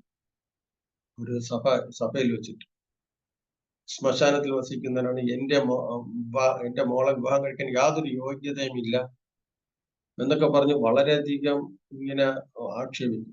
ആ ആക്ഷേപിക്കുന്ന സമയത്ത് ശിവഭഗവാൻ എന്ത് ചെയ്യില്ല, അതിന് പ്രകോപിതനാകില്ല. കാര്യം അത്രയധികം അവിടെ ഇരിക്കുന്ന സദസ്സിലിരിക്കുന്ന മറ്റ് ദേവന്മാർ പോലും വളരെയധികം, അവർക്ക് തന്നെ വളരെയധികം ഇറിറ്റേഷൻ ഉണ്ടാകും. എങ്കിലും അദ്ദേഹം ഈ ദക്ഷ പ്രജാപതി ഇങ്ങനെ പറയുമ്പോഴത്തേക്കും അദ്ദേഹം അതിൽ പ്രകോപിതനായി. അവസാനം അദ്ദേഹം അവിടെ നിന്ന് എണീറ്റ് പോവുകയും ചെയ്യുന്നു. അപ്പൊ അതിൽ നിന്നൊക്കെ മനസ്സിലാകുന്ന ആ സഹിഷ്ണുതാ ഭാവമാണ്. അപ്പോൾ ഇതുപോലെ തന്നെ നമ്മുടെ ജീവിതത്തിൽ എപ്പോഴും ഉണ്ടാകാം. പക്ഷെ നമ്മളിലുള്ള ക്രോധവും ഈഗോയും നമുക്ക് പെട്ടെന്ന് സഹിക്കാനുള്ള കഴിവുണ്ടാകില്ല. ഉണ്ട്, എല്ലാവർക്കും സഹിക്കാനുള്ള കഴിവുണ്ട്. ഇപ്പൊ നമ്മുടെ ഒരു ബോസ് നമ്മളെ വഴക്ക് പറയുകയാണ്, നമ്മൾ ഒരാളുടെ കീഴിൽ ജോലി ചെയ്യുകയാണെങ്കിൽ ആ ബോസ് നമ്മളെ വഴക്ക് പറയുകയാണ്. വഴക്ക് എത്ര തന്നെ നമ്മളെ തെറ്റല്ലെങ്കിൽ പോലും അദ്ദേഹം ഒരു പ്രാവശ്യം വഴക്ക് പറഞ്ഞാലും നമ്മൾ ആ വഴക്കിൽ നമ്മൾ തിരിച്ചു അതേപോലെ അദ്ദേഹത്തിന് ഷൗട്ട് ചെയ്യാറില്ല. നമ്മൾ എന്ത് ചെയ്യും, അത് കേട്ടുകൊണ്ടേയിരിക്കും അല്ലെ, എത്ര തന്നെ. പക്ഷെ അതേസമയം നമ്മുടെ കീഴിൽ ഒരു ജോലിക്കാരനുണ്ട്, ആ ജോലിക്കാരൻ നമ്മുടെ കീഴിൽ വർക്ക് ചെയ്യുന്ന ഒരാൾ നമ്മളെ ഷൗട്ട് ചെയ്യുമ്പോഴത്തേക്ക് എന്ത് സംഭവിക്കും? ആഹാ, എന്റെ കീഴെ ജോലി ചെയ്തിട്ട് നീ എന്നെ ഷൗട്ട് ചെയ്യണം എന്നുള്ള ഒരു തോന്നലുണ്ടാകും. ഇവൻ കുടുംബത്തിൽ തന്നെ ഭാര്യ ഭർത്താവിനെ വഴക്ക് പറയുമ്പോഴത്തേക്ക് ഭർത്താവിന് എന്താണ് ദേഷ്യം വരും അല്ലേ? കുട്ടികൾ ചിലപ്പോൾ അമ്മയെ വഴക്ക് പറയുമ്പോൾ അല്ലെങ്കിൽ അച്ഛനെ വഴക്ക് പറയുമ്പോഴത്തേക്ക് അത് ദേഷ്യമാവും. വീട്ടിൽ തന്നെ നമുക്കത് പ്രാക്ടീസ് ചെയ്യണം. ക്രമേണ പ്രാക്ടീസ് ചെയ്ത് സഹിഷ്ണുത അത് വളരെ ഒരു ഇതാണ്. സമൂഹത്തിലെ ഈ സഹിഷ്ണുത നമുക്ക് എവിടെ നോക്കിക്കഴിഞ്ഞാലും എത്രയും നമ്മളെയൊക്കെ തിലകം അടിച്ചുകൊണ്ട് പോകുന്നതും കുടുംബം വെച്ചുകൊണ്ടൊക്കെ പോകുമ്പോഴത്തെ എന്തുമാത്രം ആളുകൾ നമ്മൾ ആക്ഷേപിക്കാറുണ്ട് അല്ലേ? അതിൽ നിന്ന് നമ്മൾ പ്രകോപിതനാകാൻ പാടില്ല. എല്ലാത്തിലും നമ്മൾ സഹിഷ്ണുത ഉണ്ടായിരിക്കണമെന്നാണ് പറയുന്നത്. വളരെ പാടാണ്, പക്ഷെ നമ്മൾ എന്ത് ചെയ്യണം, അത് പ്രാക്ടീസ് ചെയ്യാൻ വേണ്ടി ശ്രമിക്കണം. മൂന്നാമത് മാന അപമാനം. ഇപ്പോൾ സഹിഷ്ണുതയും എന്താണ് അതിന്റെയും ശത്രു ആരാണെന്ന് ചോദിച്ചിട്ടുണ്ടെങ്കിൽ അത് മിഥ്യാഹങ്കാരമാണ്. ഒരാൾ നമ്മളെ കുറെ വഴക്ക് പറയുമ്പോഴത്തേക്ക് നമ്മുടെ മനസ്സ് പറയും, നമ്മൾ എന്തിനും ഇത്രയും വഴക്ക് കേട്ടോണ്ടിരിക്കുന്നത്, അയാൾ എന്റെ ആരാണ് എന്നൊക്കെ നമുക്ക് ഇങ്ങനെ ഈഗോ ഇങ്ങനെ പ്രചോദിപ്പിക്കാൻ വേണ്ടി ശ്രമിച്ചുകൊണ്ടേയിരിക്കും. അവസാനം നമ്മൾ പൊട്ടിത്തരും. എല്ലാവർക്കും മനുഷ്യർക്ക് വരുന്നതാണ് ഈ ക്രോധം എന്ന് പറയുന്ന, അത് ഇങ്ങനെ വെയിറ്റ് ചെയ്ത് വരുന്നാൽ പെട്ടെന്നുണ്ടാകുന്ന നമ്മുടെ ശരീരത്തിൽ നിന്ന് പെട്ടെന്നുണ്ടാകുന്ന ഒരു പ്രതിരോധമാണ് ഈ ക്രോധം എന്ന് പറയുന്നത്. അത് നമ്മൾ പ്രാക്ടീസ് കൊണ്ട് ശരിയാക്കണം എന്നാണ് ആചാര്യന്മാർ പറയുന്നത്. ഞാൻ പറയുന്നതല്ല. കാര്യം ഞാൻ ഈ 3 കാര്യത്തിൽ എന്താണ് പെർഫെക്റ്റ് എന്ന് ഒരിക്കലും പെർഫെക്റ്റ് അല്ല. അതുകൊണ്ട് എനിക്കത് പറയാൻ പറ്റില്ല. പക്ഷെ ആചാര്യന്മാർ പറയുന്നത് നമുക്ക് ഭക്തിയുടെ പുരോഗമനത്തിന് ഈ കാര്യങ്ങൾ അത്യന്താപേക്ഷിതമാണെന്നാണ് പറയുന്നത്. പിന്നെ മാന അപമാനം. ചിലവർ നമ്മളെ വളരെ റെസ്പെക്ട് ചെയ്യും, ചിലടത്ത് നമുക്ക് റെസ്പെക്ട് കിട്ടും, ചിലടത്ത് ഒരിക്കലും റെസ്പെക്ട് കിട്ടില്ല, അവമാനം ഉണ്ടാകും അല്ലെ? അങ്ങനെ പല രീതിയിലുണ്ട്. ഞങ്ങളുടെ ടെമ്പിളിൽ തന്നെ ഒരു ദിവസം ഈ ഒരു കുട്ടിയുടെ പൂണുനൂൽ കല്യാണമായിരുന്നു. ഇപ്പോൾ പൂണുനൂൽ കല്യാണം കഴിഞ്ഞിട്ട് ഈ ബ്രാഹ്മണർക്ക് ആഹാരം കൊടുക്കും, സദ്യ കൊടുക്കും. സദ്യ കൊടുക്കുമ്പോഴത്തേക്ക് നമ്മളൊക്കെ ബ്രാഹ്മണികൾ അനുസരിച്ചാണ് ഞാൻ വിചാരിച്ചു കുറെ പേര് പുതിയ ആൾക്കാരെ കണ്ട്, പുതിയ അവരെ ഫാമിലിയിലുള്ള കുറെ ആളുകളുണ്ട്. അത് കാരണം നമ്മൾ അങ്ങോട്ട് ആഹാരം കഴിക്കാൻ വേണ്ടി പോയിട്ടില്ല, മാറി നിന്നു. ഒരു പ്രൂവ് ഓടിക്കൊണ്ടു. പ്രൂവ് ഒക്കെ നിങ്ങളൊക്കെ ബ്രാഹ്മണികൾ വിശേഷത്തില്ല, നിങ്ങളൊക്കെ ആദ്യം നിങ്ങൾ പ്രസാദം കഴിക്കും, നിങ്ങൾ പ്രസാദം കഴിച്ചതിന് ശേഷമാണ് നമുക്ക് കഴിക്കാൻ പറ്റുന്നത് എന്നൊക്കെ പറഞ്ഞ് വിളിച്ചുകൊണ്ട് പോയി. അവിടെ ചെന്ന് അവരുടെ കൂട്ടത്തിൽ അങ്ങനെ എല്ലാവർക്കും ഇലയിട്ടപ്പോ അതിലൊരു നമ്മുടെ തന്നെ ഈ ജന്മനാ നമ്മൾ പറയില്ലേ ബ്രാഹ്മണരായിട്ടുള്ള ചിലർക്ക് അങ്ങനെ അവരുടെ ഉള്ളിൽ ആ ഒരു ബ്രാഹ്മണിക്കൽ അതങ്ങനെ പോകില്ല എല്ലാവർക്കും. നമ്മുടെ ആരും കുറ്റം പറയുന്നതല്ല, ചിലർക്ക് ഉള്ളിലുണ്ട്. പക്ഷെ അദ്ദേഹം ഓടിക്കൊണ്ട് എന്റെ അടുത്ത് നിന്നു, ഇത് ജന്മന ബ്രാഹ്മണരായിട്ടുള്ള ആൾക്കാർക്ക് വേണ്ടിയിട്ടുള്ള സദ്യയാണ്, നിങ്ങളിപ്പോ ബ്രാഹ്മണികളുടെ അടുത്ത് വേറെ ഇതിന് വന്നിട്ടുള്ള ആളാണ്, നിങ്ങൾക്ക് ഇവിടെ ഇരിക്കാൻ പറ്റില്ല, ഇപ്പോൾ കഴിച്ചു പോകാൻ പറഞ്ഞു. എന്നെ അങ്ങനെ അദ്ദേഹം പറഞ്ഞു. പക്ഷെ അത് കേട്ടോണ്ടിരുന്ന നമ്മുടെ സീനിയർ ഡിവോട്ടികൾക്ക് മറ്റുള്ളവർ, പക്ഷെ അത് വലിയ അധികം ഒരു അപമാനമായിട്ട് എനിക്ക് തോന്നി. കാര്യം ഇത്രയും പേര് ആളുകൾ ഇരിക്കുന്നു, അതിരുന്നിട്ട് എന്നെ ഇങ്ങനെ പറഞ്ഞു വിട്ടപ്പോഴത്തേക്ക് അത് നമുക്ക് സാധാരണ ഉണ്ടാകും. പക്ഷെ അത് ഭഗവാന്റെ ഒരു പരീക്ഷണമാണെന്ന് ഞാൻ അത് കരുതിയില്ല. എനിക്ക് അത്രമാത്രം സജഷൻ ഉണ്ടെന്ന് കരുതിയില്ല ഞാൻ പോയി, അവിടെ നിന്ന് പോയി. പക്ഷെ അത് കുറച്ചു പേർക്ക് വളരെ ഹർട്ടായി. പിന്നെ അദ്ദേഹത്തിനെ കണ്ടിട്ട് ഒരു ഓഫീസ് റൂമിൽ കണ്ടിട്ട് ഞാൻ അദ്ദേഹത്തിനോട് പറഞ്ഞു, നമ്മുടെ ഇസ്കോണിനെ സംബന്ധിച്ചിടത്തോളം ഇവിടെ ഈ പറയുന്ന ആ കാസ്റ്റ് സിസ്റ്റം അങ്ങനെയൊന്നും ഇല്ല. ഇവിടുത്തെ ഭക്തിയുടെ അടിസ്ഥാനത്തിൽ അല്ലെങ്കിൽ ഇവിടുത്തെ ഒരു സിസ്റ്റം ഉണ്ട്, അതനുസരിച്ചാണ് ഓരോരുത്തർക്കും ഓരോ ഗ്രേഡ് ഇങ്ങനെ കൊടുക്കുന്നത്. ഇവിടെ അങ്ങനെ ഇതില്ലെന്ന് പറഞ്ഞു. ഇത് ഇങ്ങനെയൊന്നും അല്ല, ഞാൻ സോഫ്റ്റ് ആയിട്ടൊന്നും അല്ല പറഞ്ഞു കേട്ടാ, വളരെ അധികം ഷൗട്ട് ചെയ്തിട്ടാണ് ഞാൻ പറഞ്ഞത്. പുള്ളി തമിഴിലാണ്, തമിഴ് ലാംഗ്വേജ് ആണ്, അതുകൊണ്ട് മലയാളം മനസ്സിലാകും. അങ്ങനെ ഞാൻ ഷൗട്ട് ചെയ്തു. അപ്പൊ അത് കഴിഞ്ഞ് ടെമ്പിൾ പ്രസിഡന്റ് വരെയൊക്കെ അതിശയിച്ചു. എല്ലാവരും വളരെയധികം ഷോക്കഡ് ആയിപ്പോയി. കാര്യം അങ്ങനെ പറയേണ്ടത്, കാര്യം എന്താണ്, പക്ഷെ ശരിക്കും ഭഗവാൻ നമ്മളെ ടെസ്റ്റ് ചെയ്തതാണ്. പക്ഷെ ആ ടെസ്റ്റിൽ വളരെയധികം ഫെയിലുവർ ആയിപ്പോയി. അതാണ് നമ്മളൊരു വെറും ആഹാരത്തിന് വേണ്ടിയിട്ട് നമ്മളെത്രയും നമ്മൾ പണ്ടൊക്കെ കല്യാണത്തിനൊക്കെ ആഹാരം കഴിക്കാൻ പോകുമ്പോഴത്തേക്ക് നമ്മൾ എത്ര പേര് മാറ്റും, തടഞ്ഞു നിർത്തും, ഇപ്പൊ കഴിക്കാൻ പറ്റില്ല, ഇവിടെ ആൾ ഇല്ല എന്ന് പറഞ്ഞ് നമ്മൾ തള്ളി വിടാറുണ്ട്. പക്ഷെ അതൊക്കെ നമ്മൾ കേൾക്കും. പക്ഷെ ഇത് നമുക്ക് ഇങ്ങനെയൊക്കെ തന്നെ. ഞാൻ പറഞ്ഞു വന്നത്, നമുക്ക് ഇങ്ങനെ ഭഗവാൻ തന്നെ ശരിക്കും ആ പ്രഭുവിൽ കൂടെ ഭഗവാൻ നമ്മളെ ടെസ്റ്റ് ചെയ്തതാണ്. പക്ഷെ അത് ഭഗവാന്റെ പരീക്ഷണമാണെന്ന് മനസ്സിലാക്കാൻ തക്ക രീതിയിലുള്ള പക്വത നമുക്ക് വന്നിട്ടില്ല. അതുകൊണ്ടാണ് ഞാൻ റിയാക്ട് ചെയ്തത്. പക്ഷെ അതിന്റെ ഫലം എന്താണ്? അതിൽ നിന്ന് വൈഷ്ണവ അപരാധമുണ്ട്. കാര്യം നമ്മളും അങ്ങോട്ട് പ്രകോപിതമാകുമ്പോൾ അദ്ദേഹത്തിന്റെ മനസ്സിലും ചിലപ്പോൾ അദ്ദേഹം അതല്ലായിരിക്കും ഉദ്ദേശിക്കുന്നത്, എന്തെങ്കിലും ആയിരിക്കും. പക്ഷെ അത് നമുക്കുണ്ടാകും. അപ്പോൾ ഇതുപോലെ നമുക്ക് ധാരാളം അപമാനങ്ങളൊക്കെ ഉണ്ടാകും. ചിലർ വളരെയധികം റെസ്പെക്ട് ചെയ്യും. എത്രയോ ആൾക്കാർ നമ്മളെ വിളിച്ചിട്ട് വളരെയധികം റെസ്പെക്ട് ചെയ്യും. മിക്കവാറും നമ്മൾ എവിടെയെങ്കിലും പോകുമ്പോൾ നമുക്കായിരിക്കും ആദ്യം പ്രസാദം തരുന്നത്. അപ്പോൾ നിങ്ങൾ കഴിച്ച് നിങ്ങൾക്കാണ് ആദ്യം തരുന്നത് നമ്മൾ നമുക്ക് തരും. അവിടെ നമ്മൾ ഒന്നും പറയാറില്ല, നമ്മൾ അങ്ങനെ ആദ്യം കഴിക്കും. പക്ഷെ അങ്ങനെ നമുക്ക് മാനവും അപമാനവും എല്ലാം പലയിടത്തും ഉണ്ടാകും. ഇത് ഭഗവാന്റെ പരീക്ഷണമാണ്. പക്ഷെ നമുക്കിങ്ങനെ ഉള്ള കാര്യങ്ങൾ നമുക്ക് എങ്ങനെ സൊല്യൂഷൻ നേടാം, എങ്ങനെ ഇതിന് പരിഹരിക്കാം, ഈ വിനയം എങ്ങനെ ഉണ്ടാക്കിയെടുക്കാം, അല്ലെങ്കിൽ സഹിഷ്ണുത എങ്ങനെ ഉണ്ടാക്കാം, അപമാനത്തിൽ നിന്ന് എങ്ങനെ രക്ഷപ്പെടാം, അത് എങ്ങനെ നമുക്ക് സമതുലിതമായിട്ട് ആക്കാം എന്നുള്ള പരിഹാരവും ആചാര്യന്മാരും ഭക്തന്മാരും പറയും. അതായത് നമുക്ക് എന്തെങ്കിലുമൊക്കെ ഇതുപോലുള്ള നെഗറ്റീവ് ഉണ്ടാകുമ്പോഴത്തേക്ക് നമ്മൾ വിചാരിക്കണം, കാര്യം ഈ ലോകം നെഗറ്റീവാണ് കൂടുതലും ഇവിടെ ഉണ്ടാകുന്നത്. പ്രശ്നങ്ങളും ദുരിതങ്ങളും ദുഃഖങ്ങളും മറ്റുള്ളവരിൽ നിന്ന് അപഹാസ്യങ്ങളും എല്ലാം ഉണ്ടാകും. ഇതെല്ലാം ഉണ്ടാകും, വേദനയും ഇതെല്ലാം ഉണ്ടാകും. ഇതെല്ലാം ഉണ്ടാകുമ്പോൾ നമ്മൾ ചിന്തിക്കേണ്ടത് ഇതെല്ലാം നമ്മുടെ കർമ്മമാണ്. എന്തായാലും നമുക്ക് ഈ ശരീരം കിട്ടിയത് നമ്മുടെ കർമ്മം കൊണ്ടാണ് ഈ ശരീരം കിട്ടിയത്. ഇല്ലെങ്കിൽ നമുക്ക് ഈ ശരീരം കിട്ടേണ്ട ആവശ്യമില്ല. കാര്യം ആത്മാവിന്റെ സ്വതസിദ്ധമായിട്ടുള്ള ശരീരമാണ്. അപ്പോൾ ഈ കർമ്മം അനുസരിച്ച് നമ്മൾ ഈ ഭൗതിക ലോകത്തിൽ വരുമ്പോൾ നമുക്ക് വരുന്ന ദുഃഖവും ദുരിതങ്ങളും അപമാനങ്ങളും എല്ലാം നമ്മുടെ കർമ്മമാണ്. അപ്പോൾ നമ്മൾ അത് വിചാരിക്കും. ഒരാൾ നമ്മളോട് ഷൗട്ട് ചെയ്തു, അല്ലെങ്കിൽ ഒരാൾ കയർത്ത് സംസാരിച്ചു, അല്ലെങ്കിൽ നമ്മളെ അപമാനിച്ചു, ഇതെല്ലാം നമ്മുടെ കർമ്മഫലമാണ് എന്ന് നമ്മൾ വിചാരിക്കണം. ശരിക്കും അത് തന്നെയാണ് കാര്യം. എനിക്ക് ആ കർമ്മഫലം ഇങ്ങനെ ഒരാളിൽ നിന്നിട്ട് എനിക്കൊരു ഇത് കിട്ടണം, ഒന്നുണ്ടെങ്കിൽ അത് കർമ്മഫലമാണ്. ഒരിക്കൽ ഞാൻ ഈ റോഡിൽ കൂടെ നടന്നു പോകുമ്പോഴത്തേക്ക് ഫസ്റ്റ്, അതായത് ബഹറിൽ ഇങ്ങനെ നടന്നു പോകുമ്പോഴത്തേക്ക് തിലകമുണ്ടായിരുന്നു. തിലകം ഇട്ടോണ്ടാണ് നടന്നത്. തിലകം ഇവിടെ ഇടാൻ പാടില്ല, അങ്ങനെ പബ്ലിക്കായിട്ട് ഇടാൻ പാടില്ല. എങ്കിലും ഫസ്റ്റ് ഞാൻ ഇവിടെ വരുന്ന സമയത്ത് തിലകമൊക്കെ ഇട്ടുകൊണ്ട് ക്ഷേത്രത്തിൽ പോകാൻ പോയപ്പോഴത്തേക്ക് തിലകം ഇട്ടു, അല്ലാതെ നമ്മൾ ഇട്ടില്ല. ക്ഷേത്രത്തിൽ പോകുന്ന തിലകം ഇട്ടപ്പോഴത്തേക്ക് അറബി പിള്ളേർ കണ്ടിട്ട് എന്റെ മുഖത്ത് തുപ്പി തന്നു, മുഖത്ത് തുപ്പി. അതൊക്കെ നമ്മൾ എന്താണ്, നമ്മുടെ കർമ്മഫലമാണ്. നമ്മൾ ഏതെങ്കിലും ജന്മത്തിൽ ആരെങ്കിലും തുപ്പിയിട്ടുണ്ടാകും. അപ്പൊ ഇങ്ങനെയൊക്കെ ഉണ്ടാവും. ഇങ്ങനെ പല പല രീതികൾ നമുക്ക് ചിലപ്പം അവർ ഉപദ്രവിക്കുന്നതല്ല, ഇതെല്ലാം ഉണ്ടാകുമ്പോൾ നമ്മുടെ കർമ്മഫലമാണെന്ന് നമ്മൾ വിചാരിക്കും. അങ്ങനെ സ്വയം നമ്മൾ എന്ത് ചെയ്യുക, വിനയമുള്ളവരായി തീരും. ഇതിന്റെ കർമ്മഫലമാണ്. എന്ത് ഉണ്ടായെങ്കിലും അത് നമ്മുടെ കർമ്മഫലമാണ് വിചാരിക്കുക. രണ്ടാമത് നമ്മൾ വിചാരിക്കേണ്ട കാര്യം, നമ്മൾ അത് ഭഗവാന്റെ പരീക്ഷണമാണ്. ഭഗവാൻ നമ്മളെ എത്രമാത്രം ടെസ്റ്റ് ചെയ്യുന്നു എന്നുള്ളതാണ്, പരീക്ഷണമാണെന്ന് നമ്മൾ വിചാരിക്കും. ആ രീതിയിൽ നമ്മൾ എന്ത് ചെയ്യുക, മുന്നേറാൻ വേണ്ടി നമ്മൾ ശ്രമിക്കുക. കാര്യം നമ്മളൊരു ദീർഘ യാത്രയിലാണ്, അല്ലെ? എന്തിലേക്കുള്ള യാത്രയാണ്? ഭഗവാന്റെ ധാമത്തിലേക്കുള്ള യാത്രയാണ്. ആ യാത്രയിൽ പലരും നമ്മൾ എന്ത് ചെയ്യും, ആ യാത്രയുടെ സുഗമമായ പ്രയാണത്തിന് തടസ്സം നിൽക്കുന്ന പല പല കാര്യങ്ങൾ നമുക്കുണ്ടാകും. പക്ഷെ ആ കാര്യത്തിൽ നമ്മൾ ഇടപെട്ട് കഴിഞ്ഞാൽ നമ്മുടെ യാത്ര വൈകും. നമുക്ക് പെട്ടെന്ന് ഭഗവാന്റെ അടുത്ത് പോകണമെങ്കിൽ നമ്മുടെ വഴിയിൽ പല പല ദുഃഖങ്ങൾ ഉണ്ടാകുമ്പോൾ അതിൽ കൂടുതൽ നമ്മൾ ഇടപെടാതെ മൈൻഡ് ചെയ്യാതെ ഇരുന്ന് കഴിഞ്ഞാൽ നമ്മുടെ യാത്ര എന്ത് ചെയ്യും, നമുക്ക് പോകാം. നമ്മളിപ്പോ എക്സാമ്പിൾ, നമ്മൾ ട്രെയിനിൽ യാത്ര ചെയ്യുകയാണ്. ട്രെയിനിൽ യാത്ര ചെയ്യുമ്പോഴത്തേക്ക് ചിലപ്പോൾ ആ ട്രെയിൻ യാത്രക്കാരനും ചിലപ്പോൾ പല തരത്തിലുള്ള എന്താണ് മോശമായ പെരുമാറ്റം അതെല്ലാം ഉണ്ടാകും.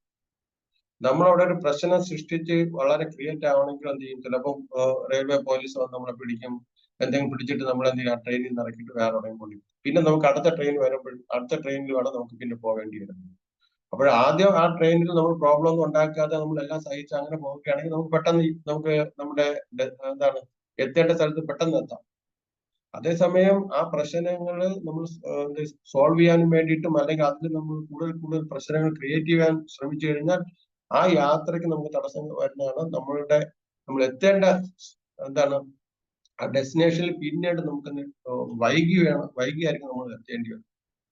അതുപോലെ തന്നെ നമ്മൾ ഈ ജീവിതം നമ്മൾ ഭഗവാന്റെ സേവനത്തിൽ നിയോഗിച്ച് പെട്ടെന്ന് ഭഗവത് പ്രാപ്തിക്ക് വേണ്ടിയിട്ട് നമ്മൾ എന്ത് ചെയ്യണം, വിനിയോഗിക്കണം. അതല്ല ഈ ജീവിതത്തിന് ഈ ഭൗതിക ലോകത്തിലെ പ്രശ്നങ്ങളിൽ വീണ്ടും വീണ്ടും നമ്മൾ ഇട്ടുകൊടുക്കുകയാണെങ്കിൽ നമ്മൾ ഭഗവാന്റെ ധാമത്തിലേക്ക് പോകുന്നതിന് വീണ്ടും വീണ്ടും സമയം എടുക്കേണ്ടതായിട്ട് ഒരു ദിവസം നമ്മൾ പോയാൽ പറ്റും. ഏതെങ്കിലും ഒരു ജന്മത്തിൽ നമ്മൾ ഭഗവാന്റെ അടുത്ത് പോയേ പറ്റും. അത് ഷുവറാണ്. പക്ഷെ ഇത് എപ്പോഴെത്തണം എന്നുള്ള തീരുമാനിക്കും നമ്മളാണ്. അതിന് പെട്ടെന്ന് ഭഗവാന്റെ ധാമത്തിലേക്ക് എത്താൻ ഈ 3 ഗുണങ്ങൾ വളരെയധികം സഹായകമാകുമെന്നാണ് പറയുന്നത്. ശരിക്കും ഇവിടെ ഇപ്പൊ നാരദ മഹർഷി കണ്ടു. ഇതുപോലെ തന്നെ ഭഗവാന്റെ ഭക്തിയിൽ വളരെയധികം നമ്മൾ പിന്തുടരുകയാണെങ്കിൽ പല പല അനുഭവങ്ങളും നമുക്കുണ്ടാകും. ഈ ഇടയ്ക്ക് നമ്മുടെ ഒരു നമ്മുടെ ഒരു ഗോഡ് ബ്രദർ ശരീരം ഉപേക്ഷിച്ചു. എല്ലാവർക്കും അറിയായിരിക്കും, പരിപൂർണ ചന്ദ്രദാസ് എന്ന് പറയുന്ന അല്ലെ? അദ്ദേഹം എനിക്ക് തോന്നുന്നു അവസാന നാളുകളിൽ കുറെ ദിവസം അദ്ദേഹം സുഖമില്ലാതിരുന്നു. ഡിവോട്ടി കെയർ വളരെയധികം എന്താണ് നമ്മുടെ ഭക്തിയുടെ പുരോഗതിക്ക് വളരെയധികം പ്രയോജനപ്പെടും. നമ്മുടെ ഭക്തന്മാർക്ക് എന്തെങ്കിലുമൊക്കെ അസുഖങ്ങളോ വയസ്സാകുമ്പോഴത്തേക്കും നമ്മൾ അവരെ കെയർ ചെയ്യണം. അത് ഭഗവാന് വളരെ ഇഷ്ടമാണെന്നാണ് പറയുന്നത്. ഭഗവാൻ മാത്രമല്ല, നമ്മൾ ഗുരുക്കന്മാർക്കും വളരെ ഇഷ്ടമാണ്. അങ്ങനെയുള്ള സാഹചര്യം ഉണ്ടാകും. നമ്മൾ വിചാരിക്കരുത് അവരൊക്കെ വയസ്സായി, ഇനിയിപ്പോ അവരെ കൊണ്ട് ഇസ്കോണിനൊന്നും ഒരു പ്രയോജനം ഇല്ല, ഇനി അദ്ദേഹം ബുക്ക് ഡിസ്ട്രിബ്യൂഷൻ അല്ലെ പ്രചാരം ഒന്നും ചെയ്യില്ല, ഇനി എന്ത് പറയണം എന്ന് നമ്മൾ ഒരിക്കലും വിചാരിക്കാൻ പാടില്ല. അങ്ങനെ ഒരു ഡിവോട്ടി വയസ്സായി അദ്ദേഹം ആ ഒരു ചിലപ്പം കഴിക്കാൻ വയ്യ അല്ലെ രോഗബാധിതനായിട്ട് അങ്ങനെ കിടക്കുമ്പോൾ അവരെ നമ്മൾ ഹെൽപ്പ് ചെയ്യണം. കാര്യം എന്താണെന്ന് വെച്ച് കഴിഞ്ഞാൽ അവർ കൂടുതൽ പവിത്രീകരിക്കപ്പെടുകയാണ് ചെയ്യുന്നത്. ആ സമയത്ത് കൂടുതൽ വളരെയധികം ബുദ്ധിമുട്ട് രോഗമായ അല്ലെ വയസ്സായി അങ്ങനെ ഒരു അവസ്ഥയിൽ അവരുടെ ഈഗോകളെല്ലാം കുറഞ്ഞ് പിന്നെ അവരുടെ സംസാരം എല്ലാം പവിത്രീകരിക്കപ്പെടുന്നു. അപ്പൊ അങ്ങനെയുള്ള ഭക്തന്മാരെ നമ്മൾ സഹായിക്കുമ്പോൾ അവരിൽ നിന്ന് കിട്ടുന്ന അനുഗ്രഹം നമുക്ക് വളരെ നല്ലതായി മാറുമെന്നാണ് പറയുന്നത്. ഞാൻ എന്തുകൊണ്ടാണ് പരിപൂർണ ചന്ദ്രദാസ് അദ്ദേഹത്തിന് പറയുന്നത്, അദ്ദേഹം വലിയൊരു വരിഷ്ഠ ഭക്തൻ തന്നെയായിരുന്നു. അദ്ദേഹത്തിന് ഭഗവാന്റെ ഒരു അനുഭവം അദ്ദേഹത്തിന് ഉണ്ടായിട്ടുണ്ട്. കാര്യം അദ്ദേഹം ഒരു ഹോട്ടൽ നടത്തിയിരുന്ന ഒരാളാണ്. ആ ഹോട്ടൽ നടത്തിയിരിക്കുമ്പോൾ തന്നെ അദ്ദേഹത്തിന് ധാരാളം വലിയ വരുമാനം അദ്ദേഹത്തിന് കിട്ടിയിരുന്നു. കാര്യം ദിവസം തന്നെ ആയിരക്കണക്കിന് രൂപയാണ് അദ്ദേഹത്തിന് വരുമാനം കിട്ടിക്കൊണ്ടിരുന്നത്. കാര്യം ആ ഹോട്ടലിൽ നോണൊക്കെ കുക്ക് ചെയ്യുമായിരുന്നു. അപ്പോൾ അദ്ദേഹം അതൊരു കർമ്മിയായിരുന്നു ആ സമയത്ത്. എങ്ങനെയോ അദ്ദേഹത്തിന് നമ്മുടെ ഇസ്കോണുമായിട്ട് ബന്ധപ്പെടാൻ പറ്റി. ഹരേ കൃഷ്ണ ആശ്രമത്തിൽ വന്നു.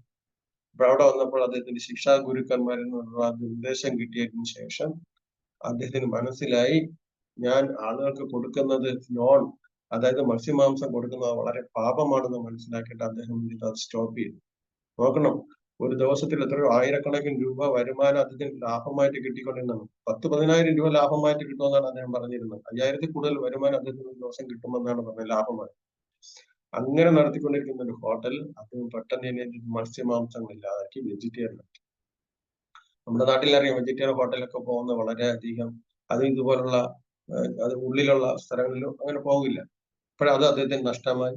അദ്ദേഹം ഹോട്ടലും മാറ്റിയിട്ട് പിന്നെ അദ്ദേഹം അത് ഒരു ബേക്കറി ആക്കി മാറ്റിയപ്പോഴത്തേക്ക് ബേക്കറിയിലും എന്താണ്, ബേക്കറി ഐറ്റംസിലും മുട്ടയൊക്കെ ചെയ്തു. അത് അദ്ദേഹം മനസ്സിലാക്കിയിട്ട് എന്ത് ചെയ്തു, ബേക്കറിയും കൂട്ടിയിട്ട് അദ്ദേഹം പിന്നെ സൈക്കിൾ സ്പെയർ പാർട്സ് തുടങ്ങി. സൈക്കിളിന്റെ സ്പെയർ പാർട്സ്. ഭക്തന്മാരുടെ പുരോഗതി നോക്കണം. അവർക്ക് കിട്ടുന്ന ജ്ഞാനത്തിനനുസരിച്ച് അവർ ഈ ജീവിത ശൈലി നല്ലതല്ല എന്ന് മനസ്സിലാക്കി അവർ വേറൊന്ന് പറഞ്ഞു. Spare parts, cycle spare parts കടകളുണ്ട്. ഇങ്ങനെ ഒരു ദിവസം അദ്ദേഹം സൈക്കിൾ സ്പെയർ പാർട്സ് വാങ്ങുന്നത് എനിക്ക് തോന്നുന്നു അദ്ദേഹം എന്നോട് പറഞ്ഞിട്ടുള്ള അദ്ദേഹത്തിന്റെ ഷെയർ ചെയ്ത സ്റ്റോറിയാണ് ഞാൻ പറയുന്നത്, നടന്ന സംഭവമാണ്. അദ്ദേഹം ആ സ്പെയർ പാർട്സ് വാങ്ങിക്കുന്നതിലേക്ക് വേണ്ടിയിട്ട് കോയമ്പത്തൂര് ആണെന്ന് തോന്നുന്നു. അദ്ദേഹം ഇവിടെ ഈ തമിഴ്നാട്ടിലാണ് പോകുന്നത്. പോയാണ് സ്പെയർ പാർട്സ് വാങ്ങിക്കുന്നത്.